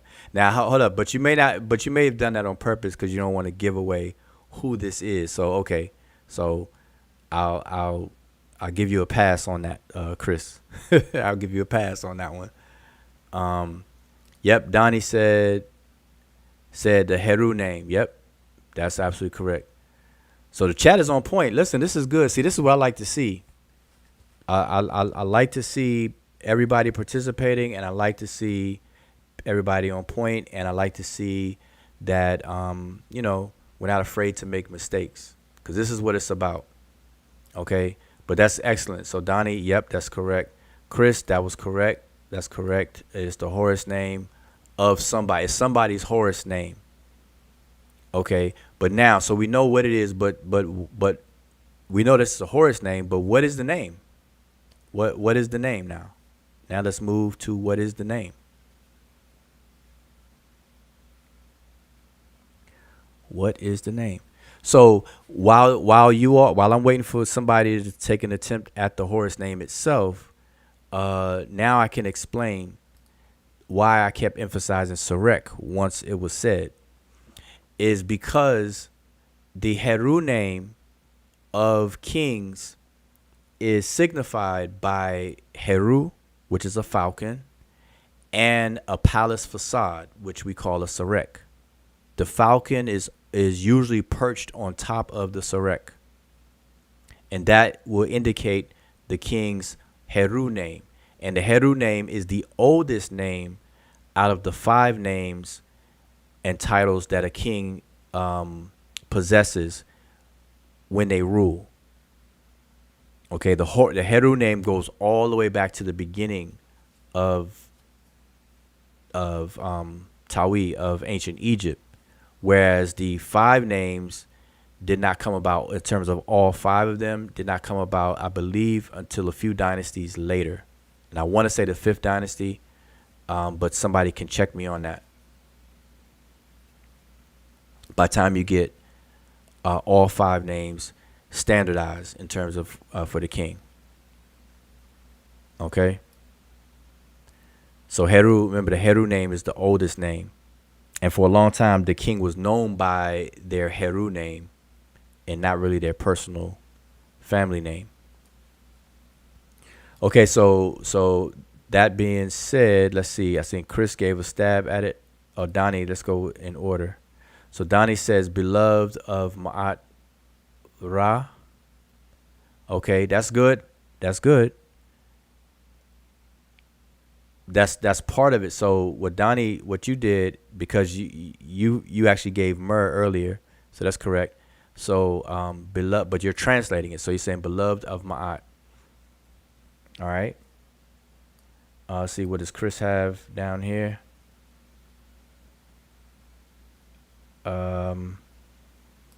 He has Ka naked. It's probably on the phone. Oh, May Ma'at. Yeah, you probably on thumb typing. Meri Ma'at. Ka naked Meri Ma'at. And that's correct as well. That's correct. Okay. Now, when we're doing these names, you want to include Heru there as well. So it would be Heru Ka naked Mer or Meri Ma'at. All right. So maybe MK, you could type that out.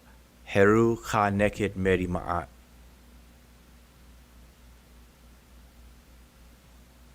All right. So that's that. So already, I'm going to move this out the way. So already we know that we are dealing with what? I'm going to see if y'all can guess what we're dealing with. It starts with a T. It starts with a T. This is the first part of a longer blank. And that blank word I'm looking for, it starts with a T. I just want to see how sharp you all are in the chat. See if y'all been studying and paying attention when we do this. Yep, there's Donnie. Boy, Donnie's on point tonight. Titulary or titulary, depends on how you want to pronounce it. I've heard it pronounced both ways. Titulary or titulary. But that's it. Donnie, that's excellent. Iker. The word for excellent is Iker in the language. So if y'all hear me say it, that's what I'm saying. So Iker, that's excellent. That's good. And this is what I'm talking about. See? This is what I'm talking about. So we already know we're dealing with a royal titulary.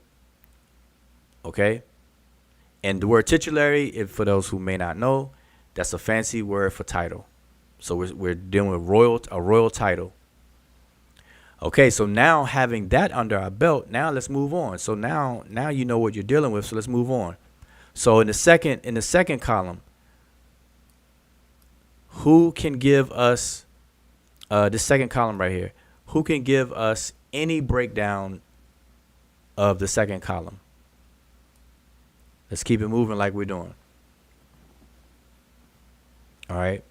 Now, for those who have just joined in, we dealt with some glyphs below where we are now, and I kind of slowballed it to explain the 4 steps of transliteration and translation. Right now, and at all times we're freestyling. We're not looking up anything in books or using any tools. That's what freestyling is about.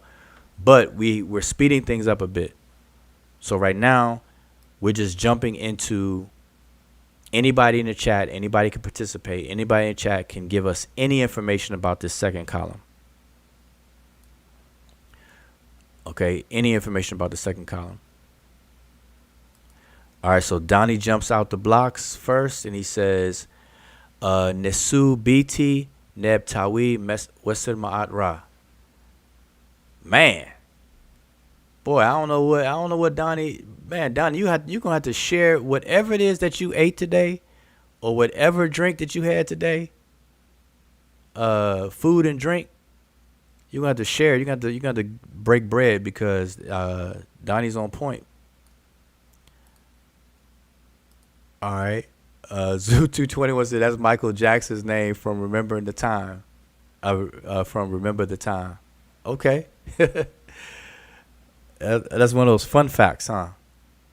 Now you have everybody pulling up the video. Him and Eddie Murphy and Iman.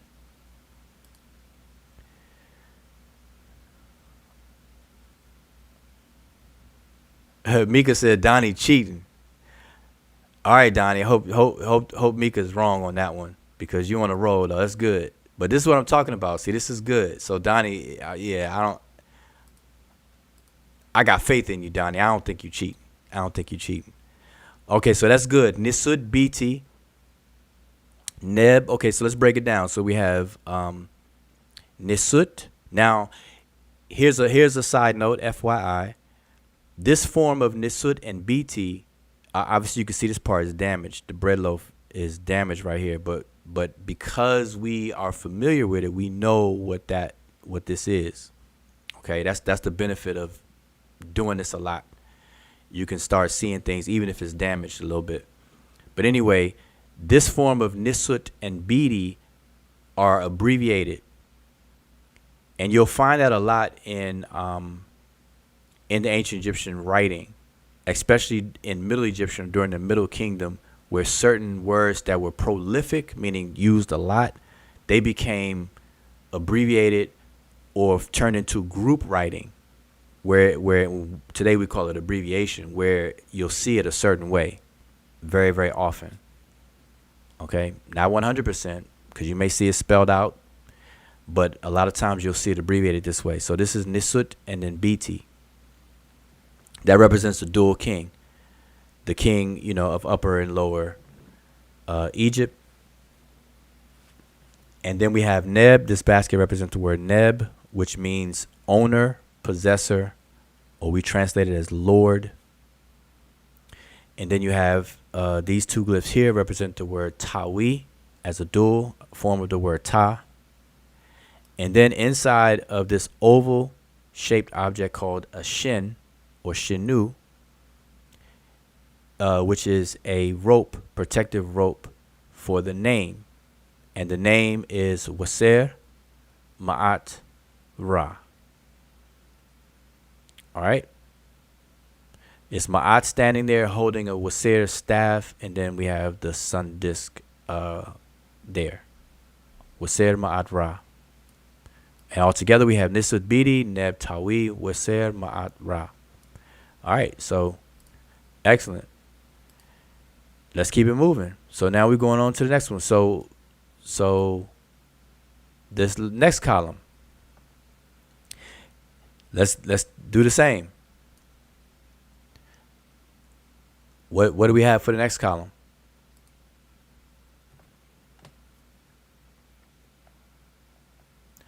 What do we have for the next column?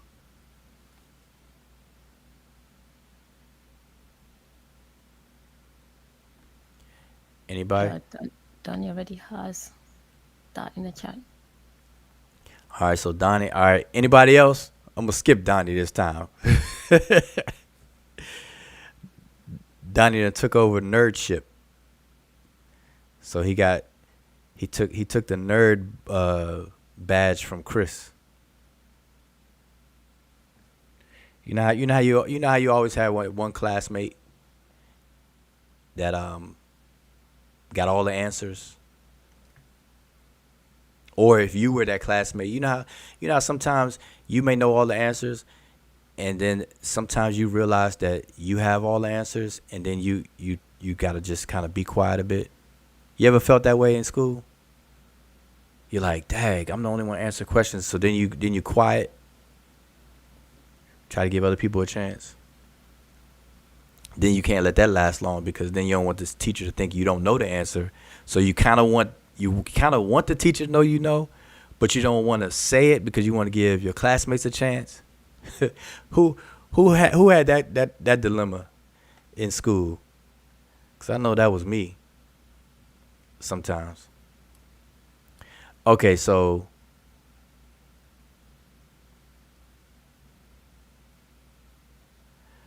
Ramza asks, how do you fix errors in Stone? They was most times always on point. Yeah. Well, to answer that question, that's an interesting thing. They did use plaster. They definitely use plaster to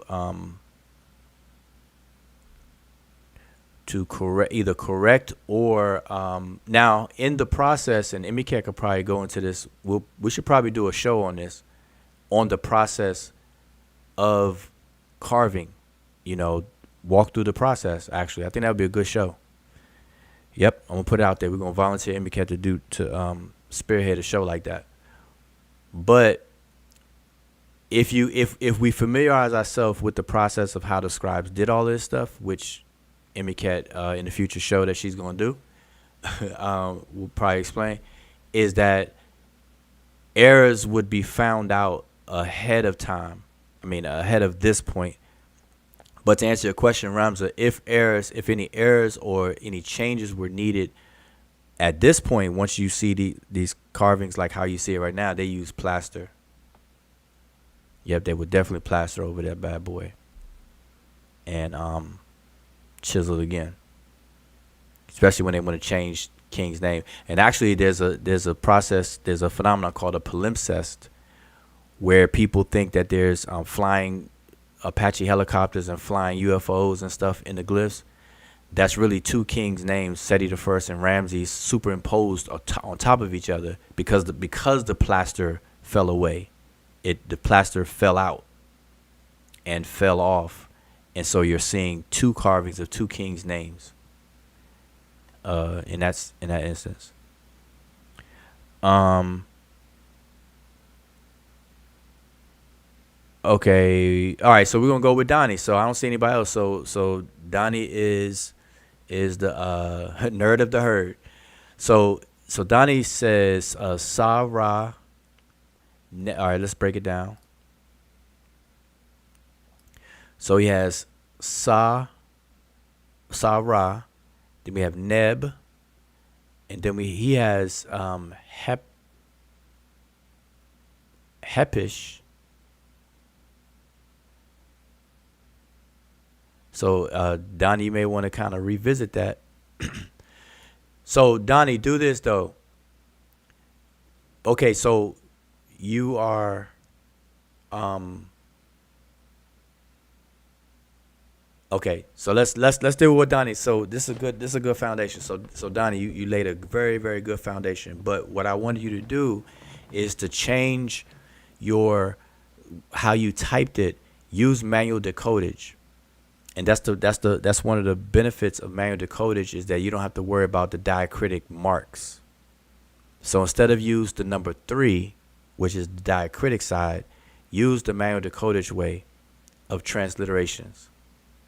Okay, because your HPS, that word HPS, that's not that would be incorrect. So if you gave that answer, even though you're I know what you mean, that would be wrong on the test. You know, so change that over to manual decodage. And for those who don't know what manual decodage is, excuse me, there are two main ways of transliterations into the English or Latin orthography. And one is called diacritic because of those little markings you see above and below letters. And then manual decodage, which omits those, it does away with those, and it is case sensitive. So the diacritic method is used in publications, in books, and articles, and things like that, because you're at your computer, you could type those things out, and they have ways of doing it. Manual decodage was designed to eliminate that need, and it was more so for social media, emails, and typing on the fly. Okay, so any students of the language, you have to learn both. So that's what I'm talking about. So Donnie, that's what I'm asking. I'm saying to change it over. So Emicat, so let's deal with it. I was hoping somebody could retype it out. Let me move your comment because I don't want to block anything. Okay, so we have Sa-Ra. So Sa would be S capital A, and then Ra will be just R-A. Then we have Neb. Then we have Chapesh, which is an X if you're using manual decodage. X, P, and capital S. Okay, yeah. Emicat has it in the chat now. So let me highlight that. So that's how it will be in manual decodage. Sa-Ra, Neb, Chapesh. All right. Then you go inside the Shanu, and now we can deal with within the Shanu. So let me put your comment back up. What'd you have? Where was it? Did I lose it? Okay, so Donnie had Ra, Mes, Su, Ma'at, Hu, Ra. Okay, so does anybody have any disagreements with that?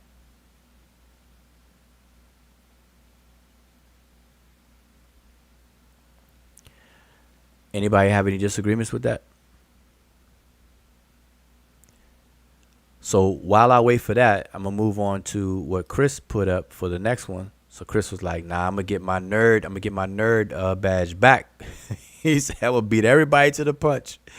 So he said, "Diank mi ra," and that's for this part up here. Diank mi ra, and that is correct. Diank mi ra. Diank mi ra. All right, so that's what that is. But now we're gonna get into the meaning of all of that too, though.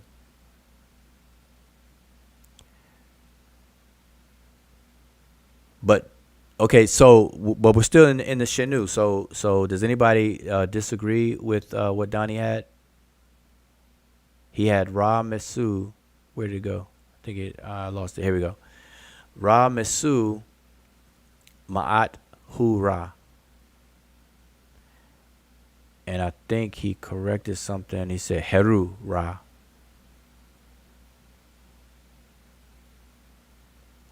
And Donnie translated that bit already. So this over here, Di Ankmi Ra, is giving life like Ra.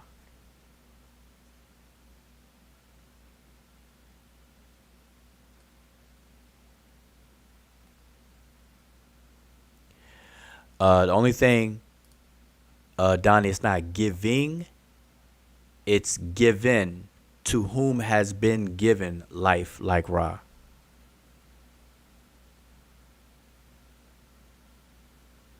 So either way, remember what I said about translations. There's, we got to be flexible because there's some room for discretion in translations. But the semantic base of it is that this particular king has been given life like Ra. So the king is not giving, is not the one giving life. Okay, so just that's why I'm saying, that's why I'm pointing out. So you can't say giving as you have it on the screen. All right, so just be mindful of that.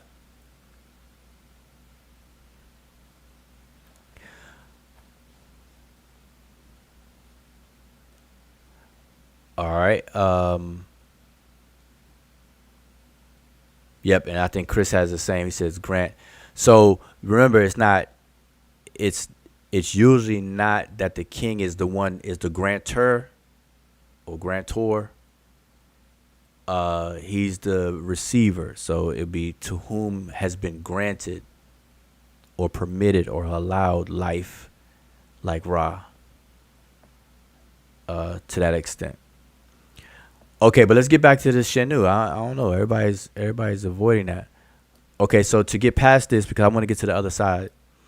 So to get past this real quick, so Donnie, you were for the most part correct, but this would be Ra.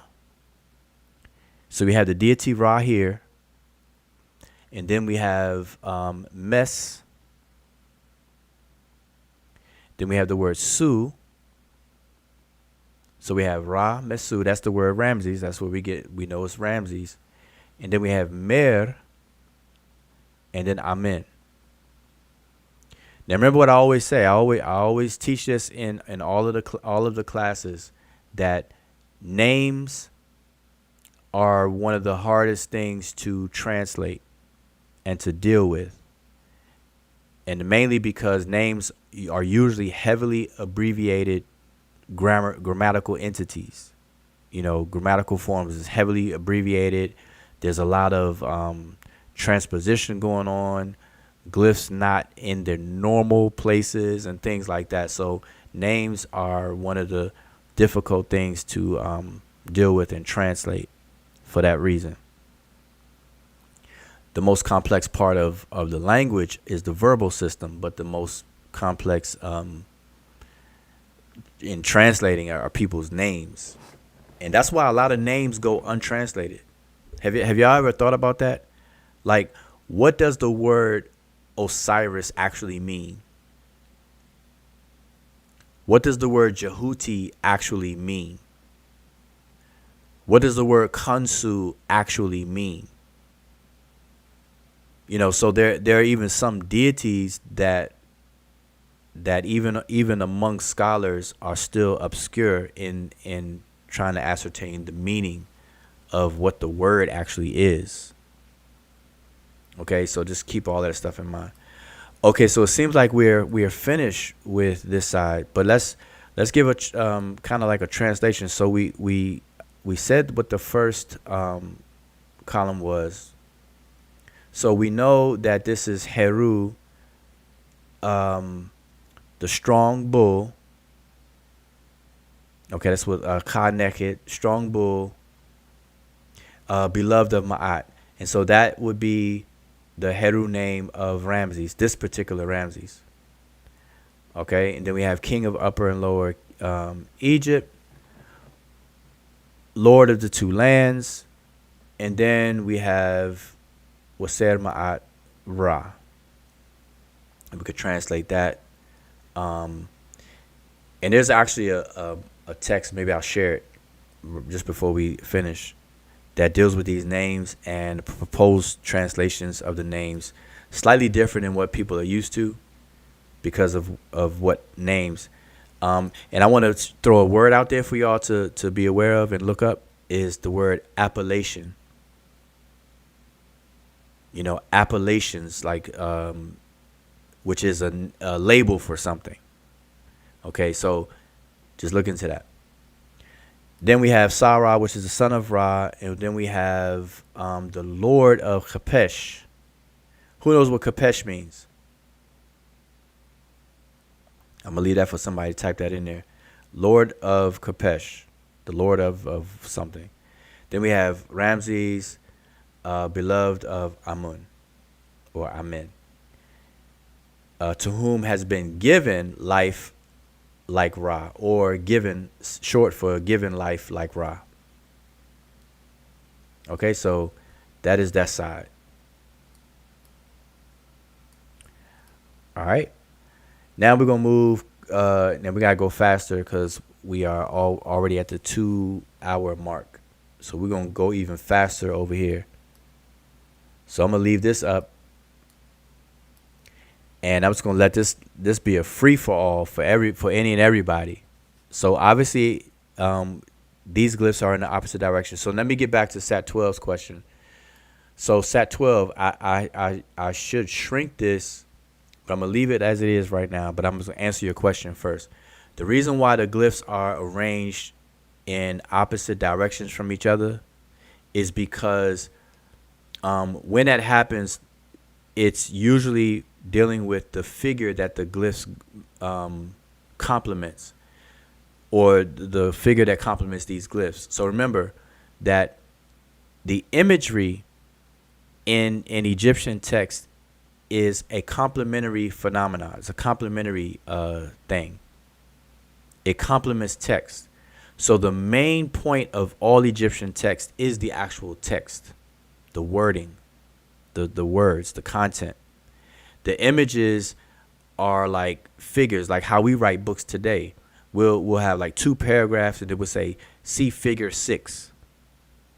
And figure 6 illustrates what you're talking about, or further elaborates on what you're talking about, but it complements what you're talking about.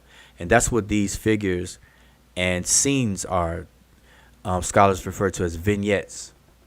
And so this set of glyphs that you see on this side that we're looking at right now matches this particular deity.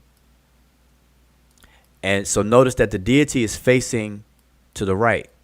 So the glyphs are facing to the right. And notice that these glyphs over here are facing to the left, and this particular figure is facing to the left. So what that does, it lets us know that these glyphs are pertaining to this figure, and these glyphs over here are pertaining to this figure. And that's why it's in close proximity to that particular figure. Okay, so that's the answer to that. And if I could shrink it, you'll see it better. Okay. So have at it. So let's have at it. And if I don't see it fast enough in the chat, we're gonna like roll right through this. At least the first column.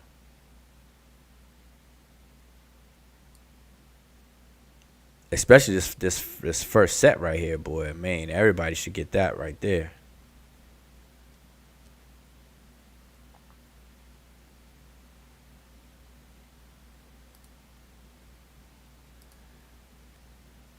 All right, so Donnie has dead Medew in Kamut F.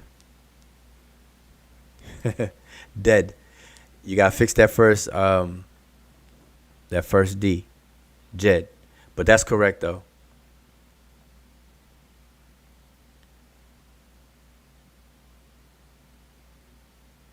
But you left something out though. You left out a critical right here. You kind of skipped over it.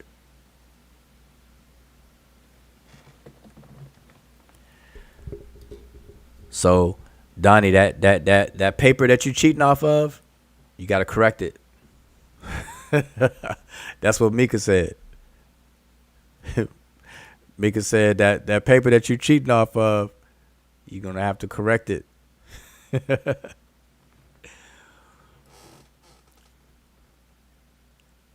All right, so we're gonna kind of fly through.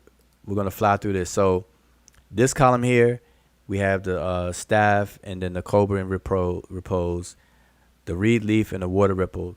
Those together should be very familiar with those who have been studying, because this is a what we call a quotation, an ancient quotation to begin quoting something. So it's Jed Medew, and it says words spoken by. Okay, that's what these first 4, 1, 2, 3, 4, these first 4 glyphs. The cobra is first, staff, reed leaf, and water ripple. All together, that is saying Jed Medew in, which means words spoken by.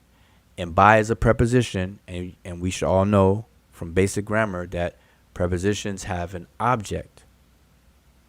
in the prepositional phrase. So by who or what? And still, Donnie, that's what you left out. So it's Jed Medew in Amen Ra. So we see Amen, we see the reed leaf, we see the min board, even though it's damaged, the water ripple, and then Ra, the sun disk with the single stroke. So it's Jed Medew in Amen Ra, Ka Mut F.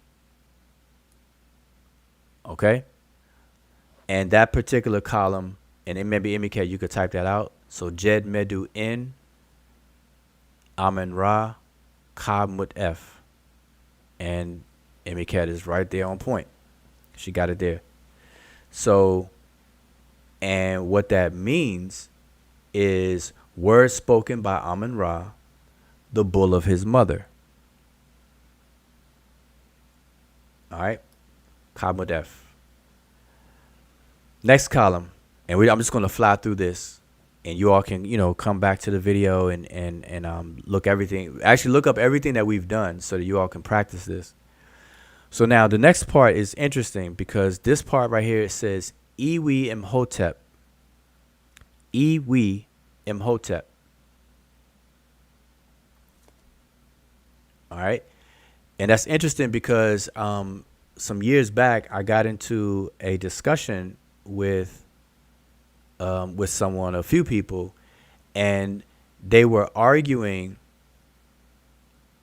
Well, I was part of a conversation where people were arguing that people that say Hotep, that's not real, that's not a real greeting, that the ancient Egyptians never greeted. There's no greeting in ancient Egyptian with Hotep. You know how we say Hotep to each other, and things like that. Well, I had to inform them of things like this. And I didn't show this particular one, but I showed another one where we have ETM Hotep, which is to say, welcome in peace.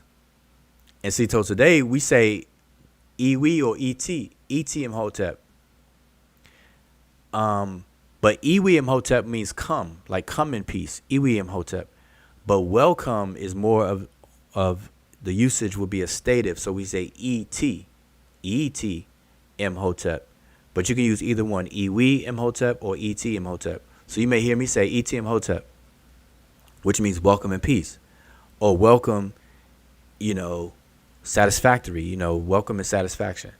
And so there you have it. You see it right here where this particular deity is greeting, saying welcome, welcome and peace. All right. So the next part is, I think Chris was saying it just now. Oh, Donnie has Netcher, Nefer, Neb, Tawi, Ra, Mer, In. Okay, we're going to see. All right. So we have, here we have, we start off, so we have Iwi Imhotep. Then we have Netcher Nefer. Then we have Neb Tawi. Then we have Mer Ni Ra. So we already discussed the Iwi Imhotep, welcome and peace. Netcher Nefer. Now Netcher Nefer is, I think Chris, I just saw it somewhere. It says, coming in peace, the beautiful Netcher. Okay, now that's one translation for Netcher Nefer, and no, you wouldn't be frowned upon by doing that, because you'll see that Netcher Nefer as beautiful, or whatever. But another translation that you may see is perfect God, the perfect God, or something to that effect. Okay, but that deserves a conversation of what that actually means, though. And then Neb Tawi again, we have Lord of the Two Lands, and then the beloved of Ra. All right, so that's what that column is. Now, going on to the next one. Did anybody already give a stab at it? Let me look at the nerd of herds. Nerd of the herd. Let's see who else. Nope. Okay. So the next column we have the word D. Now this is an abbreviation too, and for those who are students of the language, you should notice just how Jed Medew N is like a standard grouping. This these 1, 2, 3, 4 glyphs is a standard grouping as well, and this represents the words D and E and ek. D and E and ek. Okay, say it again. D and E and ek. Now you don't see the E, but you have D, and this one you do have ek. But sometimes you may not see this basket with the handle for ek, which is you, second person pronoun. Okay. But what this means, D and E, is I have given. It's past tense. I have given. D is to give. E is the pronoun I. And then N is past tense. D N. Given. D and E. And then we have N ek to you. N ek to you. I have given to you. So that's what this represents right here. And that's a standard grouping, even sometimes, like I said, without the basket. So we have D and E and ek, which is I have given to you. Then we have this word right here. So let me check, see if anybody went ahead and did it. Nope. So we have the word he or he. Now, it can either be he or he, which is capital H, or nehe, N, capital H, capital H. Okay. Now to distinguish it from the deity he, in the Ogdods, the pairs of four, the 4 pairs, you'll mostly see this translated as nehe, which is the word for eternity. So I have given to you eternity. And then M, we have the word M, then we have nasut, and then the word jet. Okay, D and E, Enek, Nehe M nasut jet. And all together they're saying, I have given to you eternity as king. And then jet is everlasting. So there's a difference between Nehe, which is like forever, and then jet, which is everlasting. And so we can have that deserves a discussion too, to point out the differences between these two. And so basically it's saying I have given to you eternity as king. And then we go on to jet, and then it spills over. And that's another thing I want to point out as an FYI. Just because the columns stop or the glyphs stop at the bottom of a column and it doesn't mean that ends the sentence or phrase or whatever. It could spill over. So always keep that in mind. So we have jet, then we have M heka, then we have awut ib, M heka or M heka, awut ib. All right. And is there anything else? And then it goes on. So you see how it's separated by the plumes of the deity Amun Ra. So we have M heka, awut ib, and then we have over here we have chasut, neb, and then who may know what this is or what word this is. I'm gonna leave that to let y'all play with that for a minute. But I'm gonna come back to translate this part. So I want to see if anybody can figure this last part out right here while I talk about this. So we have Nisud Jed, then we have Mheka Awud Ib. And what that is saying is after giving eternity as king, and then we have Jet, everlasting. and then M as a ruler. So we have Nesut and we have Heka. So those are two distinctions. So as ruler of, and then Awud Ib is literally, it means a wide heart, or to elongate or widen the heart, which is a metaphor for the mind. And altogether, it's an idiom that means joy. Awud Ib will be translated as joy, like joy and happiness. Okay? So, the ruling of, so it's the ruler of happiness or joy.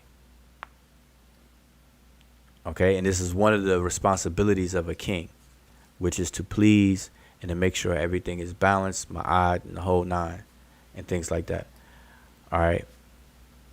So now over here, so let me see, anybody? Okay, so Chris said it's sandals. Yep.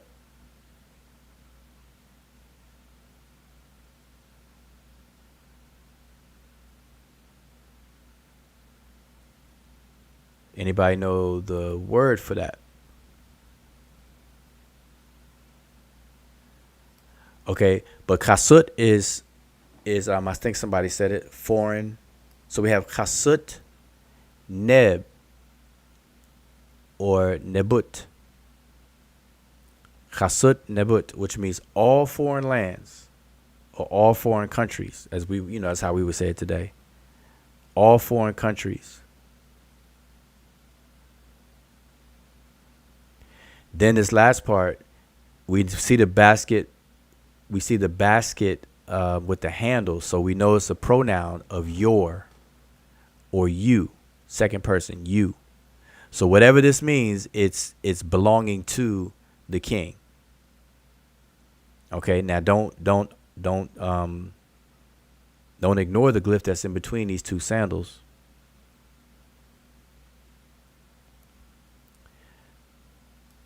Okay, so Chris has it right. Chebi. Okay, yep, and that's right. Ker Cheptiek. Exactly. See, that's what I'm talking about right there. Is that the hair which would be like beneath or Yep. below?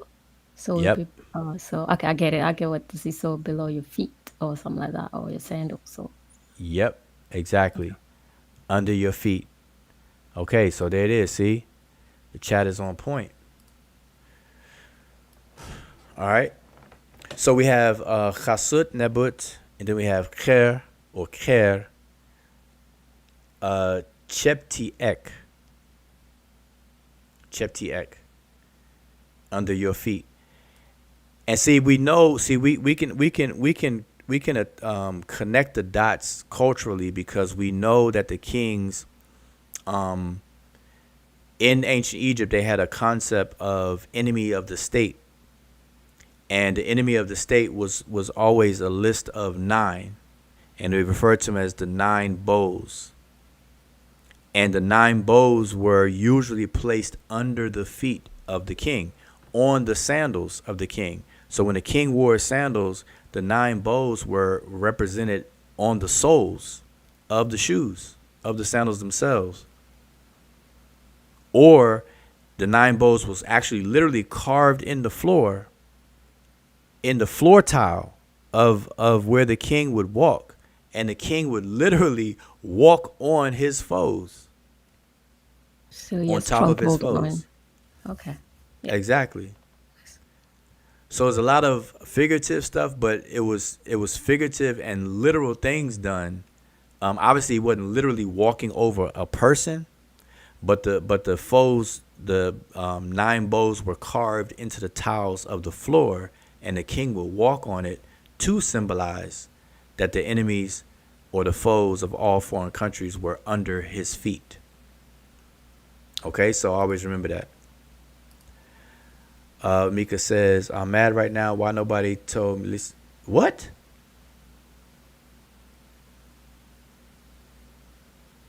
Wow, are you serious? Lisa? Wow, that's wow, that is Wow, that's shocking. Mm. Mm. Wow, that is rough right there, man. I don't know. We have to have like a boy. For those who don't know, Lisa was a damn. It like messed up for me to say was. Right now. I'm gonna say is. Lisa is a student of the language and everything. She took the classes, been participating in the freestyles like we're doing tonight, and I guess that's why Mika was trying to reach out and let her know that we are live and everything like that. So man, this is I gotta look into that. So I don't know. I don't even know what to say. That's like speechless right there. Things like that happen. Boy, I don't even know what to say after that. So wow. All right. Well, the one thing I could say is that don't know. I'm literally speechless. Except a lot of people who are in the chat may not be familiar with her, but I could just say that yeah, Lisa is a student of language and everything, and y'all will see if you look at the archives you look at the chat, like the replay of the chat, you see the same way we're doing here, and everybody's participating, and how like Donnie and Chris are you know putting things in the chat and stuff. Is what we're going. That's what Lisa was involved with as well. Mm, wow. So I don't know. I'm gonna have to reach out to whoever has the account or whatever. I don't know. Boy, man, I don't even. I'm speechless on that one. So I don't know how to continue after that. That's rough. That's rough to even say. So with that, I'm gonna. But we are at the that was the last bit. That was the last bit right there. So let me just shrink this picture back. If I could find the middle.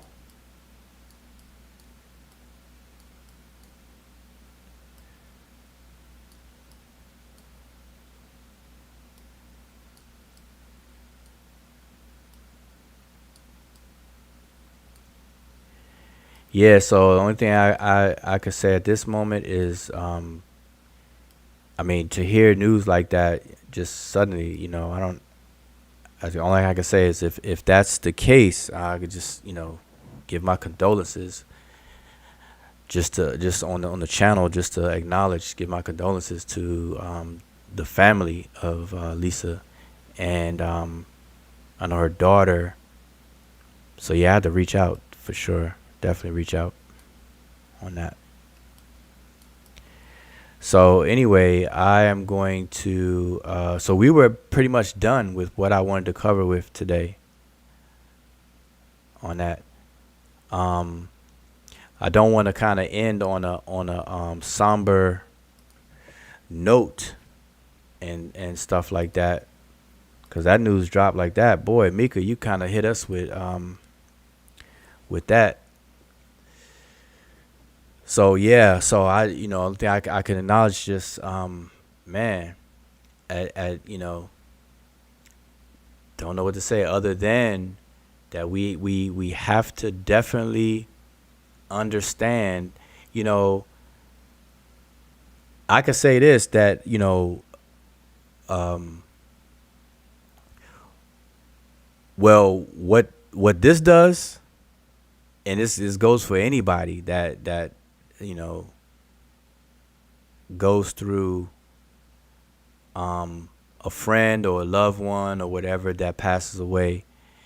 It those moments are wake up calls and eureka moments as well, because it lets us know that life in and of itself is delicate. It is important, it's valuable, and it's not something to be wasted. You know, we should be living life to the fullest while we can, and that's something that motivates me in the stuff I do here on this platform or social media, period. Like, some people may disagree with me, and that's fine because I don't expect everybody to agree. That would be weird if everybody agreed. But the motivation or the meaning behind some of the things I say and some of the things I do is with what I just said in mind, that we don't have a long time. Like, the life expectancy of people, when you get a certain age, you go through maturity. You're young, you're a teenager. You at that teenage age, you feel like you got all the time in the world. We do crazy things as teenagers, young adults. We try this, we try that. We abuse our bodies. We take chances and stuff like that. But then as we mature and we get older, we start to settle in our ways, and we start to our ideas about and our outlook start to crystallize and become more concrete. And the older you get, the more or the less likely that you want to waste time. And I know me growing up, my grandmother. I'll just tell y'all this quick story. As preteens, teenagers, back in the day, we used to stay on the phone. Like, I used to be on the phone like all the time. Obviously, we didn't have social media, none of that stuff, so we would be on the phone. And this is even before three-way calling and call waiting was available. And you weren't allowed, like, you weren't allowed to be on the phone during a certain time, because if you're on the phone is busy if somebody else is trying to call. So my household, nobody was allowed to stay on the phone. Me, my brother, and my sister, we weren't allowed to stay on the phone at all. But after a certain time, we could. But me being young, that time wasn't too long, because I had, you got to go to sleep. You're young, you got to be in bed to get up in the morning. So I had a short window to be on the phone. Anyway, long story short, as I got older, but I'm still young, it hit me. My grandmother used to see me on the phone all the time, talk on the phone. That's when we did have three-way, because now it's no excuse. So I could be on the phone forever, because we had call waiting and three-way. So if somebody called, you just click over and you can answer. So they couldn't tell you to get off the phone because of that anymore. So I took advantage of it. I used to be on the phone all the time. And my grandmother, when I was living with my grandmother used to always say, she used to say, I can't understand why somebody would be on the phone so long. She said the phone is you only convey a message, then you hang up.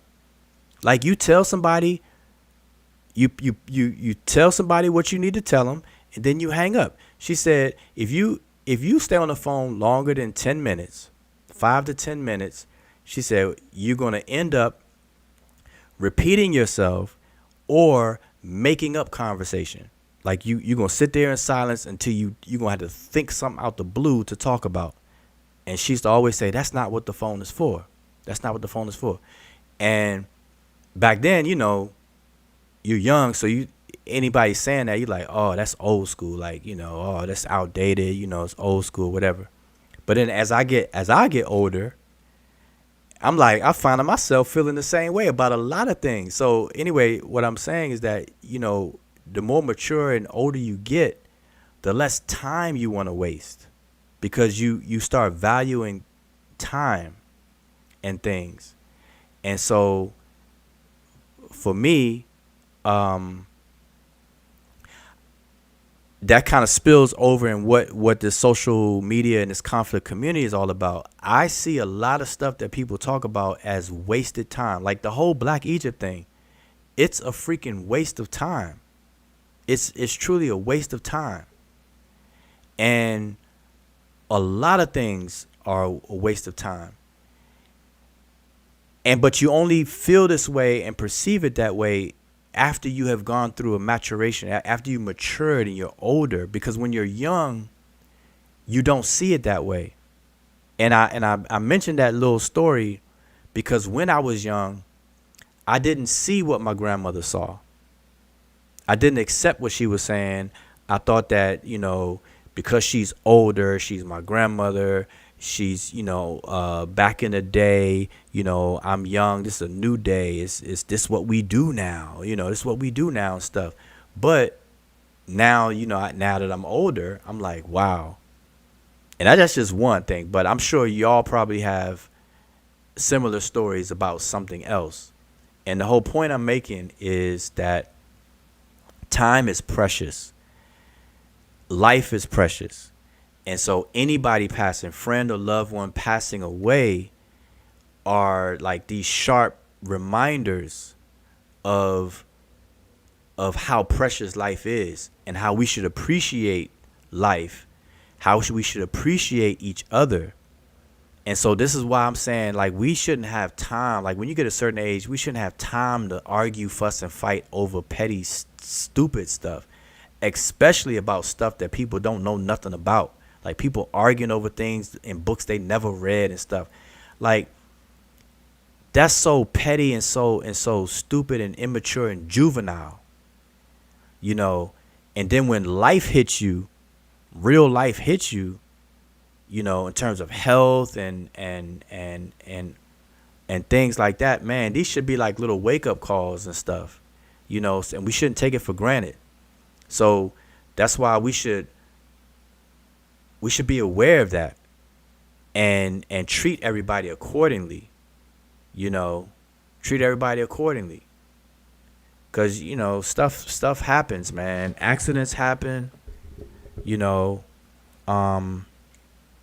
I was driving just yesterday or day before yesterday, and I'm driving, and it was lightning outside. It was lightning, but it wasn't thundering. So you know how you have one of those electrical storms, and the sky just glows very often. Like, you see these lightning strikes, but they're not coming down to the ground like how normal thunderstorm or whatever. It's just in the sky. And I was driving, and I got to a point in my journey, and the power was out. I mean, everywhere. And where I'm at, like, if y'all familiar with well, I ain't gonna say where it was, but it's a very popular street, very busy street with a lot of stores on both sides, like a lot of different stores, food, restaurants, fast food places on both sides of the street. A big Quick Trip gas station that's usually huge, well lit. All of that was pitch black. I mean, everything was pitch black. You can only go by your headlights of the car. It was headlights of the car. So I'm driving, and it was a bad accident that must have just happened right before I got to the intersection, because the car was still, everybody was still in the cars. The car was just started to start smoke and everything. A bad accident.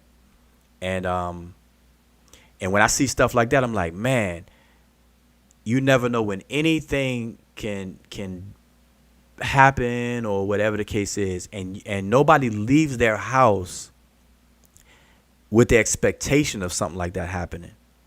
And so think about it.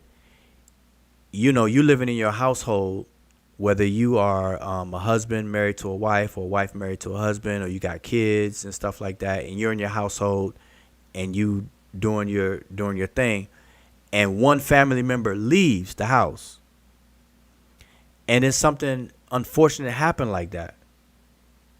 So now it's like, okay, how are you living standard and normal? Like, are you arguing with family members all the time? Like, suppose you got into a bad argument with somebody, with a sibling or your partner, your husband or wife, and they left to go to the store, something simple, but then get into a bad accident. Like, how would that hit? That'd be devastating.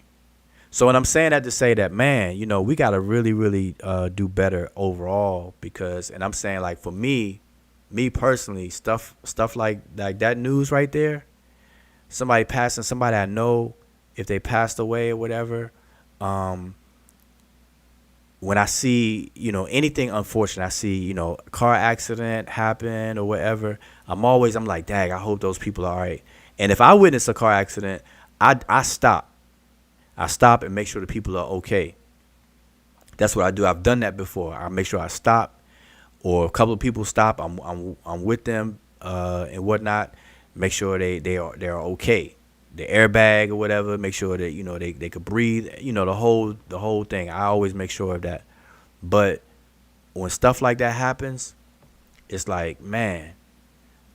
Anytime if I ever have to go to a hospital to either visit somebody or even myself get checkup or whatever the case is, man, even sitting in there, you're looking like, you're like, boy, you have to walk through the floor where there's people are patients,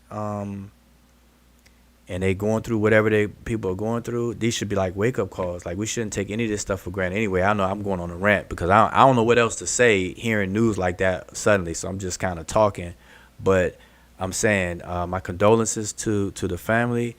If that's I'm only going by what Mika relayed to us, but if that's the case, definitely my condolences. I didn't know the sister Lisa personally, only through the internet. She took the classes. I don't even like saying was right now, but she took the classes like everybody else. Got a certificate. She's one of the people. I'm very stingy with the certificate. She one that got certificate and all that good stuff. But I'm just saying stuff like that, man. How it hits me is like these are wake up calls. Like we should be grateful for each other and be thankful that we made friends. Even everybody who's on the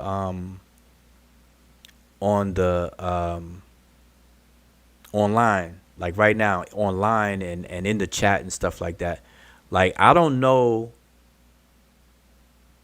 Only person I see right now in the chat that I've met personally, in person, I should say, is Monica. Yep. I met Monica in person. I don't think anybody else in the chat I've met in person.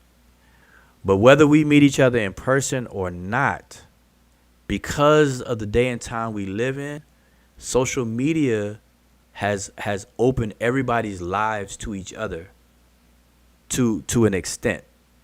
Obviously, people know what to put online and what not to, but this is a form of friendship that we never had before.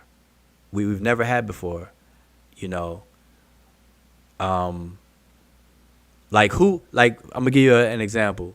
Who all right, if you were born in the 70s or 80s, let me put it that way. If you were born in the 70s or 80s, none of us would have ever imagined that we would make friends with somebody without ever seeing them in person.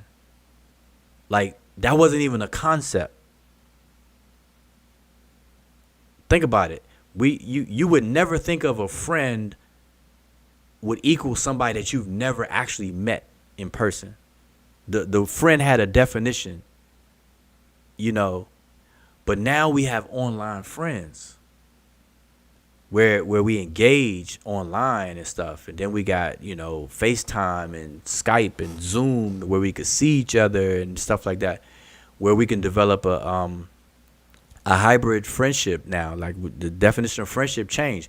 And I'm saying that to say that everybody on these platforms and stuff like that, no matter how much people fuss, argue, and fight, whether it's stupid, silly, retarded, or not, everybody's engaging one another, and in some form or fashion you become acquainted or a friend,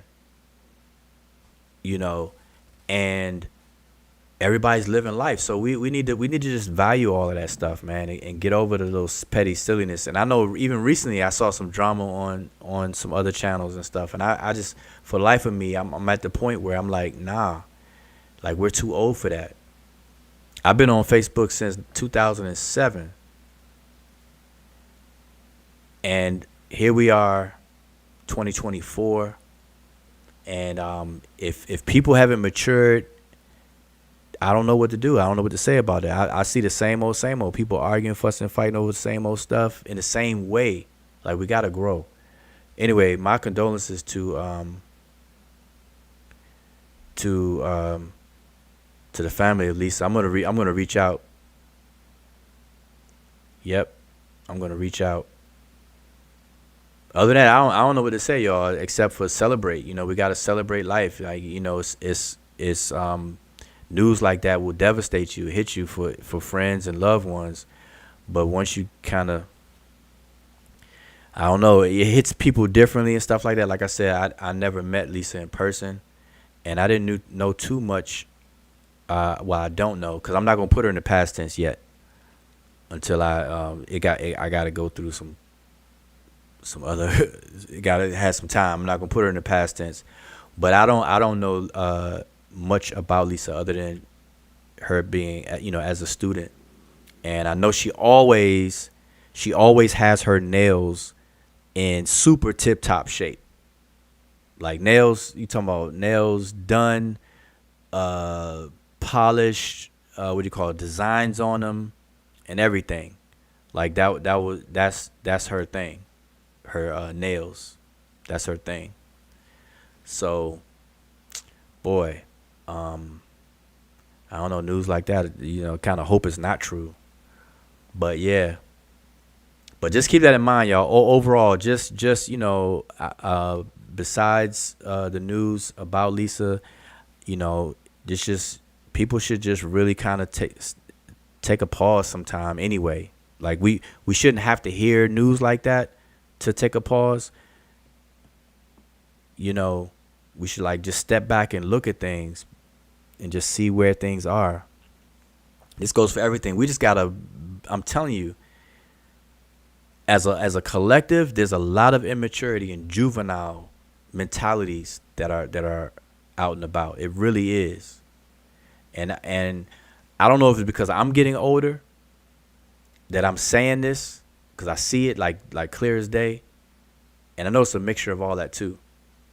But something needs to change, because a lot of immaturity out here. Even in politics, even right now with the conversations about Trump versus Kamala Harris, I see a lot of the conversations as being juvenile and immature as far as that goes too. And this all speaks to what I'm saying about time wasted. I see a lot of time wasted. Like, you're not guaranteed the next day and stuff. We just do our best to guarantee it ourselves. Do our best to make sure we witness another sunrise and sunrises and years ahead of us, and we plan and we do things and stuff like that. But that stuff's not guaranteed, man. One of the things that I want to talk more about is even health. When you're young, man, you don't think about health all like that. Eat any and everything. But as you get older, boy, your body's trying to tell you stuff. Like, man, like all those Snickers and Reese cups you ate, it's starting to add up there, buddy. And that was my thing right there, Snickers and Reese cups. But still, we got to grow. But maturity has to happen, because we never know. So to all y'all in the chat, listen. Even though y'all don't know me personally, I don't know any of you all personally and stuff like that. We all need to enjoy each other. Doesn't mean that we always have to agree or kiss butt and stuff like that and whatever. But in the grand scheme of things, we should be grateful that we can even engage each other, that we can still type, that we haven't lost our mental faculties, and we could remember this to that and the third. We should be grateful. Even if you disagree with something I say, or me with something you say, the fact that we can disagree and still disagree, we should be grateful for it. Because there's people who can't do that. Who can't do that. People who can't even sit on a computer like that, or none of that stuff. And I know that's it's like, oh man, like doom and gloom type thing. But man, we need to be grateful for everything. We need to be grateful, you know. So whatever you need to do to pause every now and then, do it. I don't know if any of you all meditate. I don't know if any of you all what routine you got going on and whatnot. And some of these things are called pseudo. Like before you eat a meal, most people will say grace, right? And those of us who are no longer Christian or whatever, we may see that as pseudo. Like we'll say, okay, bow our heads, Lord, we thank you for the food we're about to receive, for the nourishment of body, for Christ's sake, amen. That's like the short version of a prayer over the food. So, but just because we're no longer Christians or even believe in any of that stuff, that moment, what it really represents should still occur though. Where you're pausing and taking time out to acknowledge the actual food that you are about to eat. Like, what went into it? The person who cooked it, the plant and animals that got killed for it, whatever. And, it's just a moment. So little things like that.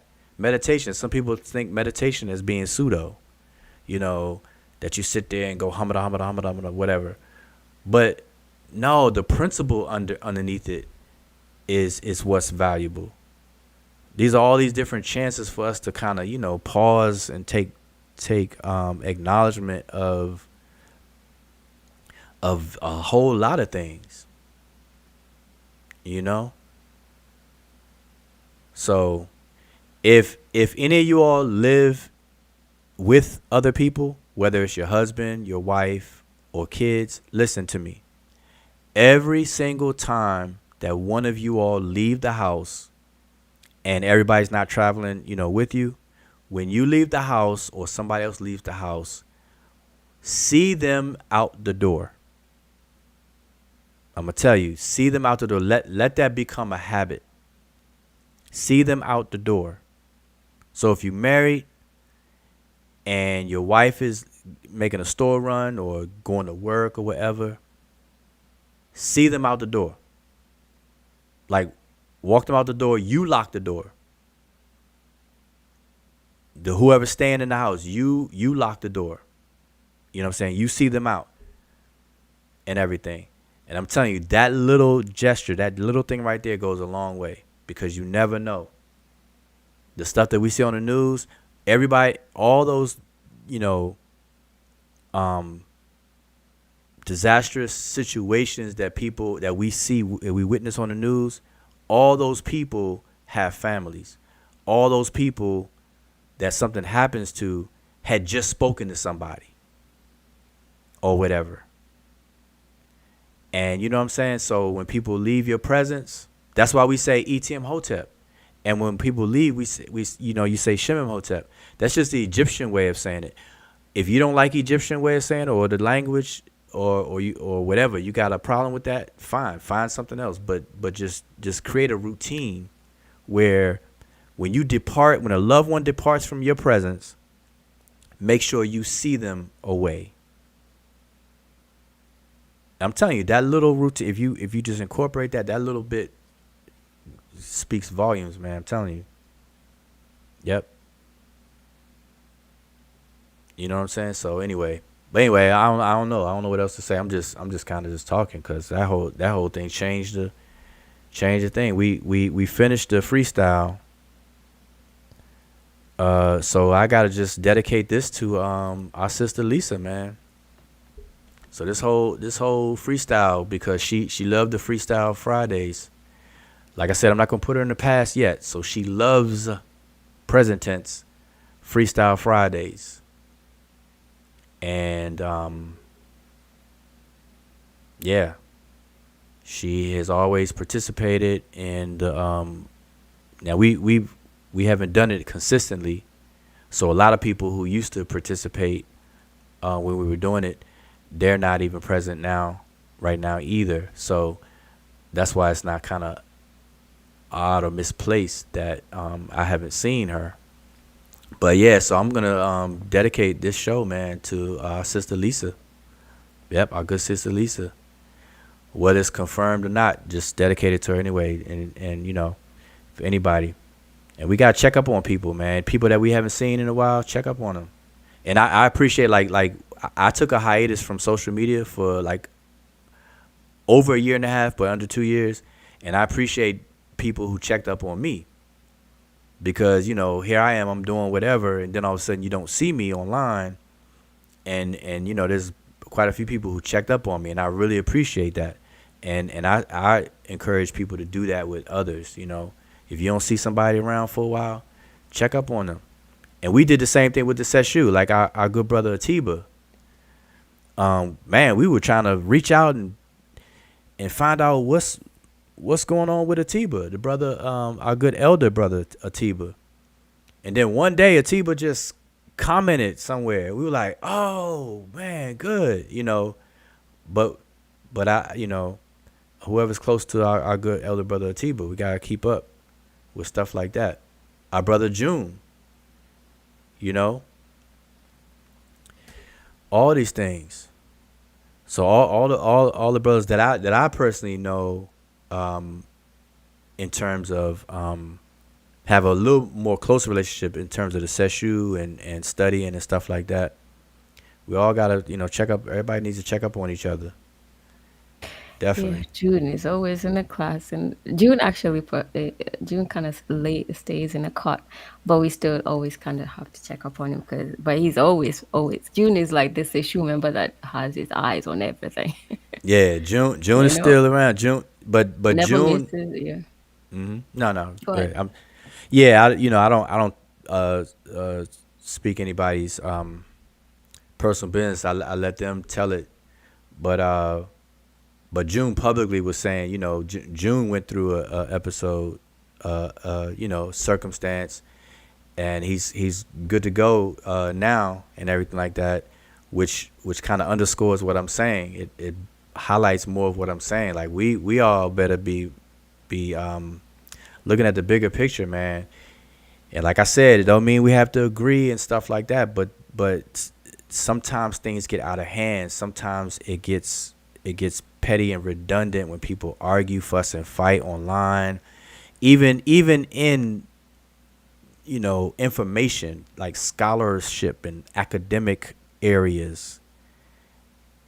Just because it's not a tangible item, you could still waste time. Like, why am I still talking about whether Egyptians are black or white in 2024 when I addressed it like in 2016 and stuff like that? Like, me, why am I doing that? Why are the same people arguing stuff? Why are people still arguing over Afroasiatic and these language phyla and stuff like that after we talked about it like 6 years ago, 7 years ago, 8 years ago? Like, that's where it gets frustrating. And that's why, I just put people on the short bus now. No love lost though, because like if I'm ever like anybody in the chat, if I ever run into you in person and I know who you are and stuff and you need my help, even if we disagree online or whatever, I will help. And I would hope that vice versa, the opposite would happen, and stuff like that. Obviously, we want to gel with like-minded individuals, but that shouldn't stop us. Like, if I'm around like-minded individuals, that's where I want to be. But if I see somebody that I'm familiar with, that I've engaged with, and they're in need of help, and I can help them, I'm going to do that. I'm going to do that. You know what I mean? So for all you trolls that be coming on the channel, if you still needed help and I'm able to help, I still help. And after I help and everything's okay, I'm still gonna call you a troll though. I'm gonna say you troll. Yeah, but listen, y'all. So yep. So hopefully everybody understands, man. So yep, Sister Lisa. So this dedicate this show to the Sister Lisa. Boy. Yeah, Lisa has been there from the very, very, very, very beginning, and it's just this is just one of those things that because us here at the Seshu, we always say we don't have a lot of people that watch or support us. We have very few people, and they're very few legit people, and that description fits Senate Lisa to the T. She's, she was there from the very, very, very, very beginning, and serious and just making sure that she was in the classes. She loved the other discussions that Mujao had, the other private Zoom sessions, and she was actually looking forward to the discussion that you're supposed to have on the anatomy of being, which is kind of sad that she won't get to participate in that anymore. But she's always been very supportive and very, very, I'm not putting her in like, the past yet. I'm sorry. But go ahead. yeah, okay. You know, yeah, she's really taken this stuff seriously, and just always one thing we can definitely say about Lisa is that she has always supported everything that we do. So this is just so sad to see that we losing somebody like that, but that's just part of life. But it makes me even more pissed off at the trolls too, because there are a lot of people that take our energy when should have been given to the more type of people like Lisa. So it's just yeah, it is what it is. But Yeah. I'm just gonna share this with y'all. I'm putting this on the screen. Just give me a second. I just want to show y'all something. Um,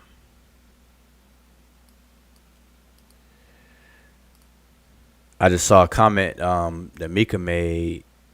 I just want to show you all something. This is something that I'm not gonna take a long time to build this out.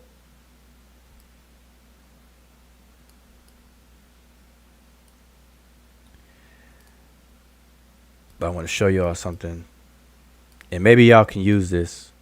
Maybe not.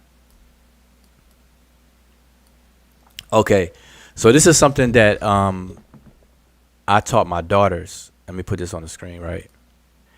And this is I did this after reading this comment from you, Mika. She says, I don't really consider internet people friends. They're more like associates, and that's true, right?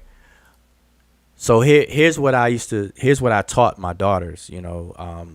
As early as I could teach them. When I felt that they will understand what I'm saying and what I meant. So however old that was, but so and I used to teach my daughters. They were homeschooled, and I just had this dry eraser board and everything like that. So I drew these circles. So imagine these circles, and I was telling them about your your circle of trust. So I call this like the diagram of trust, your circle of trust. And so right in the middle is you. Like every individual is right in the middle. And then the next circle around you would be your nucleus, your closest trustworthy individuals. And so that would include, if you're a young child, obviously that would definitely include your parents and your siblings, like off the bat. So your parents and siblings would be in this first circle. If this inner circle, let me make this smaller. If this inner circle was you, right? So that first circle, everybody that you mentally put in that first circle, that black circle category, would be your most trusted people, right? And then as you move out, you set up what's called these inclusion exclusionary rules. And what that is, that's criteria for including somebody in a grouping or excluding somebody from the grouping. And so Whatever you set up your requirements for somebody to fit in the black circle, then that's what it is, and so on and so on. So what I would tell them is that the black circle is your most trusted. So in this circle is where you are most at peace, where you don't have to have your guards up, where you don't have to have walls up. There's no phony fakeism. There's no such thing as embarrassment or anything like that.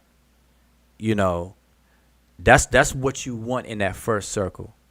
And how I would reinforce that, I used to give examples. So I would say, because they would ask me, well, aren't people embarrassed even around, their close ones? And I used to say, well, some people are, but you shouldn't have to be.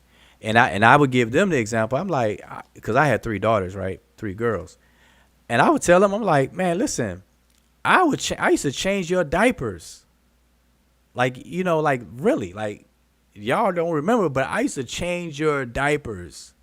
I've watched you come into this world. I cut your umbilical cords, like all 3 of you. I used to tell them these things. I'm like, so there's nothing that you could be embarrassed about or should be embarrassed about around your parents. In that sense, I used to just kind of tell them in that sense.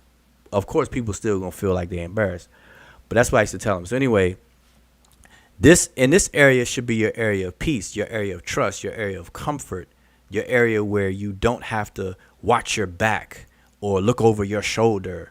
You don't have to guard your feelings and stuff, So then you go to the next circle. So your next circle will be your circle will be another layer of trust, but not the same layer of trust as the previous circle.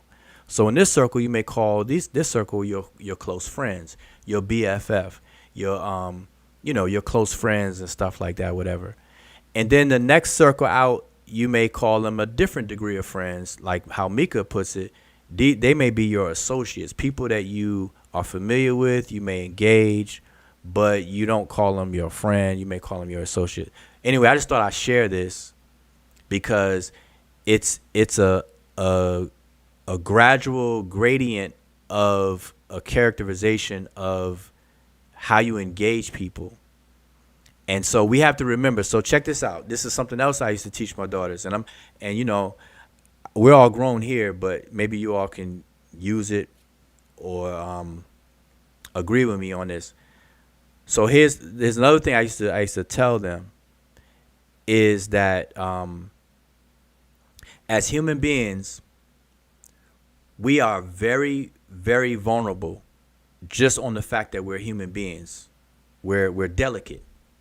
The human body is frail compared to other things, even though the workings of our body is very robust, like, our organs and how the body works, it's like a miracle, it's very fascinating. But we are delicate creatures. If we fall down, man, we could break something, we'll bruise, we could get cut, all this and that, right? That's just by default being a human being. But now in our humanness, in us being human, there is a point in time where we're even most vulnerable. And that time is when we sleep. And the reason why is because we're no longer conscious. So we go into a slumber and we're no longer aware of our surroundings or anything. And that's how come people, when they're asleep, man, you could turn on a light, you could watch TV, and somebody could just sleep and be none the wiser. That's why people pull pranks on people while they sleep and all kinds of things. Why? Because you are not dialed in to the conscious world, right? To the active world. You're in a slumber. So now I say all of this to say, because what I used to tell my daughters is that wherever you sleep at, think about this, wherever you lay your head at and wherever you sleep at, by default of the fact that you sleep, wherever that is, you're supposed to be comfortable and in a trustworthy environment, because that is where, as human beings, where we're most vulnerable. Because if we were in a survival dog eat dog world, wherever you sleep, you could be killed. You could be harmed. You could be killed. You could be killed by a person, animal, eaten by a person, animal, whatever, whatever, whatever. But the point is that where you lay your head at is supposed to be your most safest place. Where you sleep at and who you sleep around. So if you feel comfortable sleeping around somebody, and I'm not saying sleeping with somebody, so I'm not going in nowhere in that direction, but I'm saying whoever you actually fall asleep around, that is supposed to be your inner circle as well. I mean, if you think about it, I mean, these things people don't really think about. So you got some people who will drive the public transportation, get on the subway train or the bus, and fall asleep. I mean, that happens. It happens a lot. But when you really think about what I'm saying, where you lay your head at and where you sleep at is supposed to be, because you're in a trust, like it's supposed to match your space of trust, because you're vulnerable and whatnot. So we really shouldn't be falling asleep in public spaces around strangers.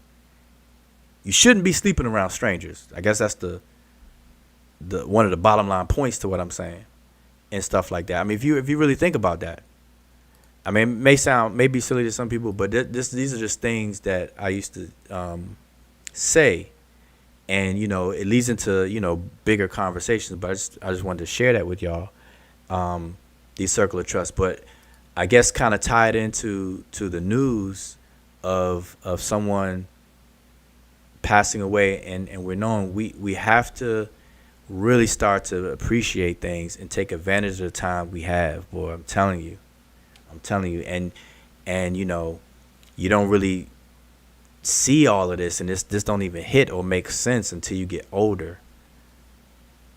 And why should we have to wait till we get older for it to hit? I'm still trying to figure that out, because it's a lot of things that I heard and witnessed when I was younger that I just brushed off, like in one ear out the other. But now that I'm older, I'm like, man, I wish I would have like really paid attention and focused. A lot of stuff hit me. A lot of stuff hit me, like stuff that I was told. I find myself telling others now. I'm like, man, the roles reversed now. The roles have reversed. Truly has. So why did it take so long for it to reverse? Anyway, man. So I'm gonna keep rambling on. It's late. It's 1:21. But yeah, my condolences to the family of Sonette Lisa, and boy, gotta celebrate her life. And I have nothing but good thoughts of Lisa, so that's good, because remember, people that pass away, they live in the minds of the living. Every deceased person lives in the minds of the living. So as long as they're remembered by someone who is living, they themselves have an afterlife. So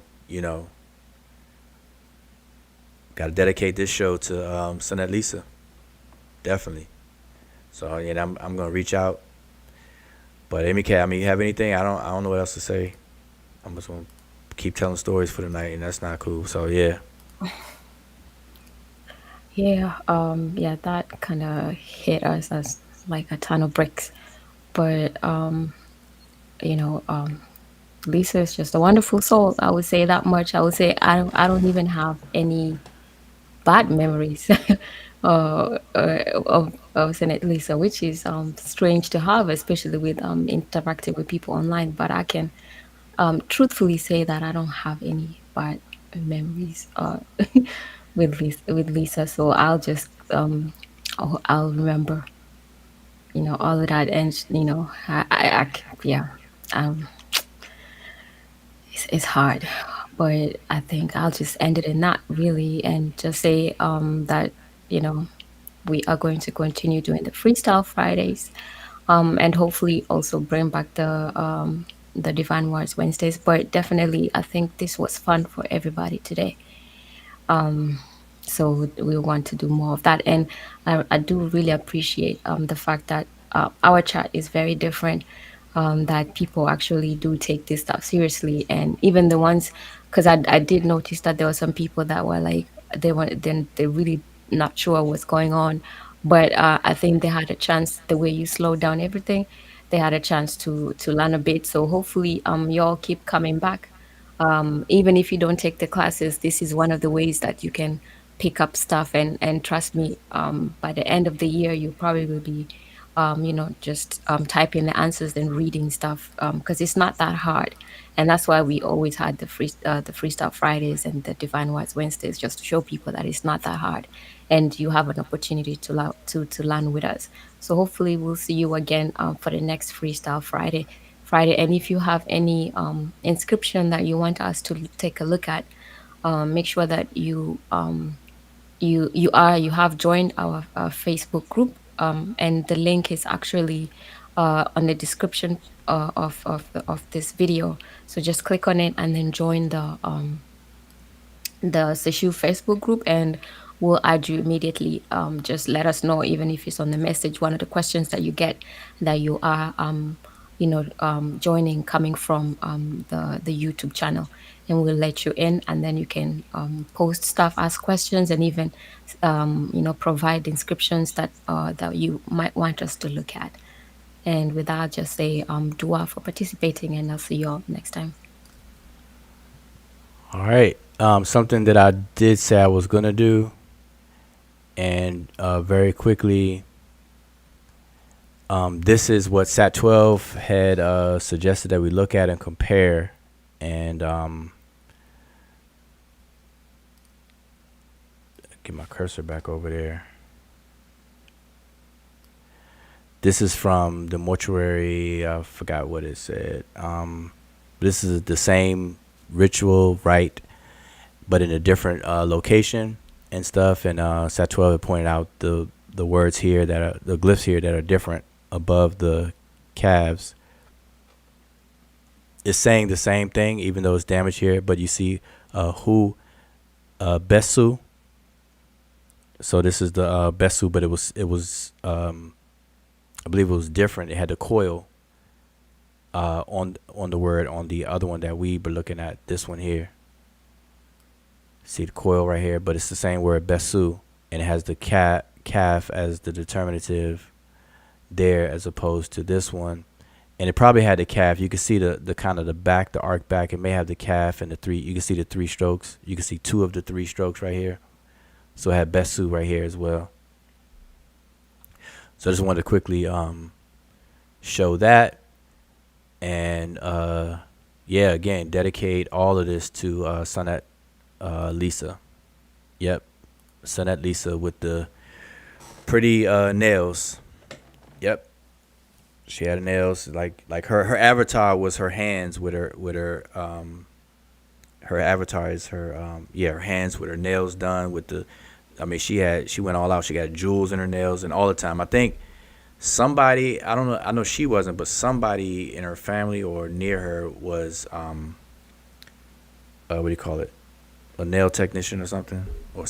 I forgot, but that was, she always had those nails every time.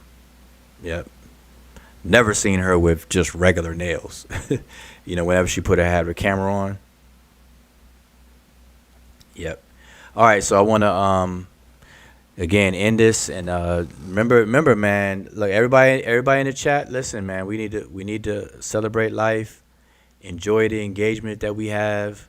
That's why I try to avoid all that drama stuff, and I try to push the needle forward.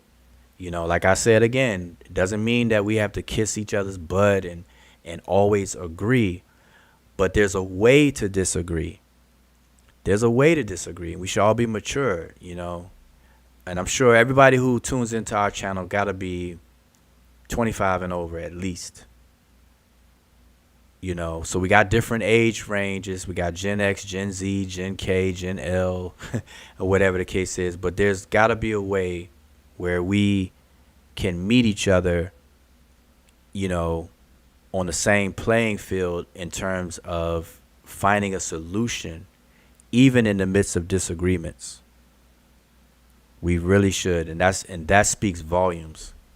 How how two people handle a disagreement speaks a lot about those two people, not how they agree, because that's the easy. That's easy. And they say this with couples. Two couples that when things are all going good and stuff like that, of course you're gonna be happy. But when two couples, bump heads and have disagreements, how you get out of that, how you handle it, that's where the rubber hits the road. That's where it counts. Talk to anybody who's been married for 20, 30, 40, 50 years. They'll tell you. They'll tell you. Same principles everywhere. They say it's not how you fall, it's how you get up. So it's not how you disagree, it's how you handle the disagreement and stuff like that. And that's where we should be at, you know? So there's a way to do it. But I'm saying all this with Sana Lisa in mind, boy, because she didn't tolerate that stuff either, you know. She was always, like Emiket said, she always was like, yeah, when you gonna do the anatomy of being? Now here's the thing. And Mo, are you still there? Monica, Dr. Monica Lamb. And that's why, listen, I acknowledge people for whatever people do.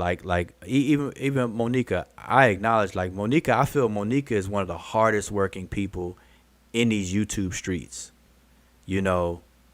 I've seen Monica at work.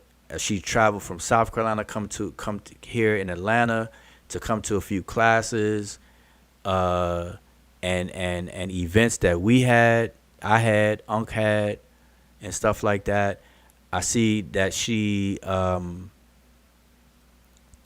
every Wednesday, like clockwork, does the financial empowerment show on Garfield's channel. I remember when she started that. Garfield gave her a slot of time, 6 p.m. sharp on Wednesdays on Garfield's channel, the Dagger Squad, and the whole thing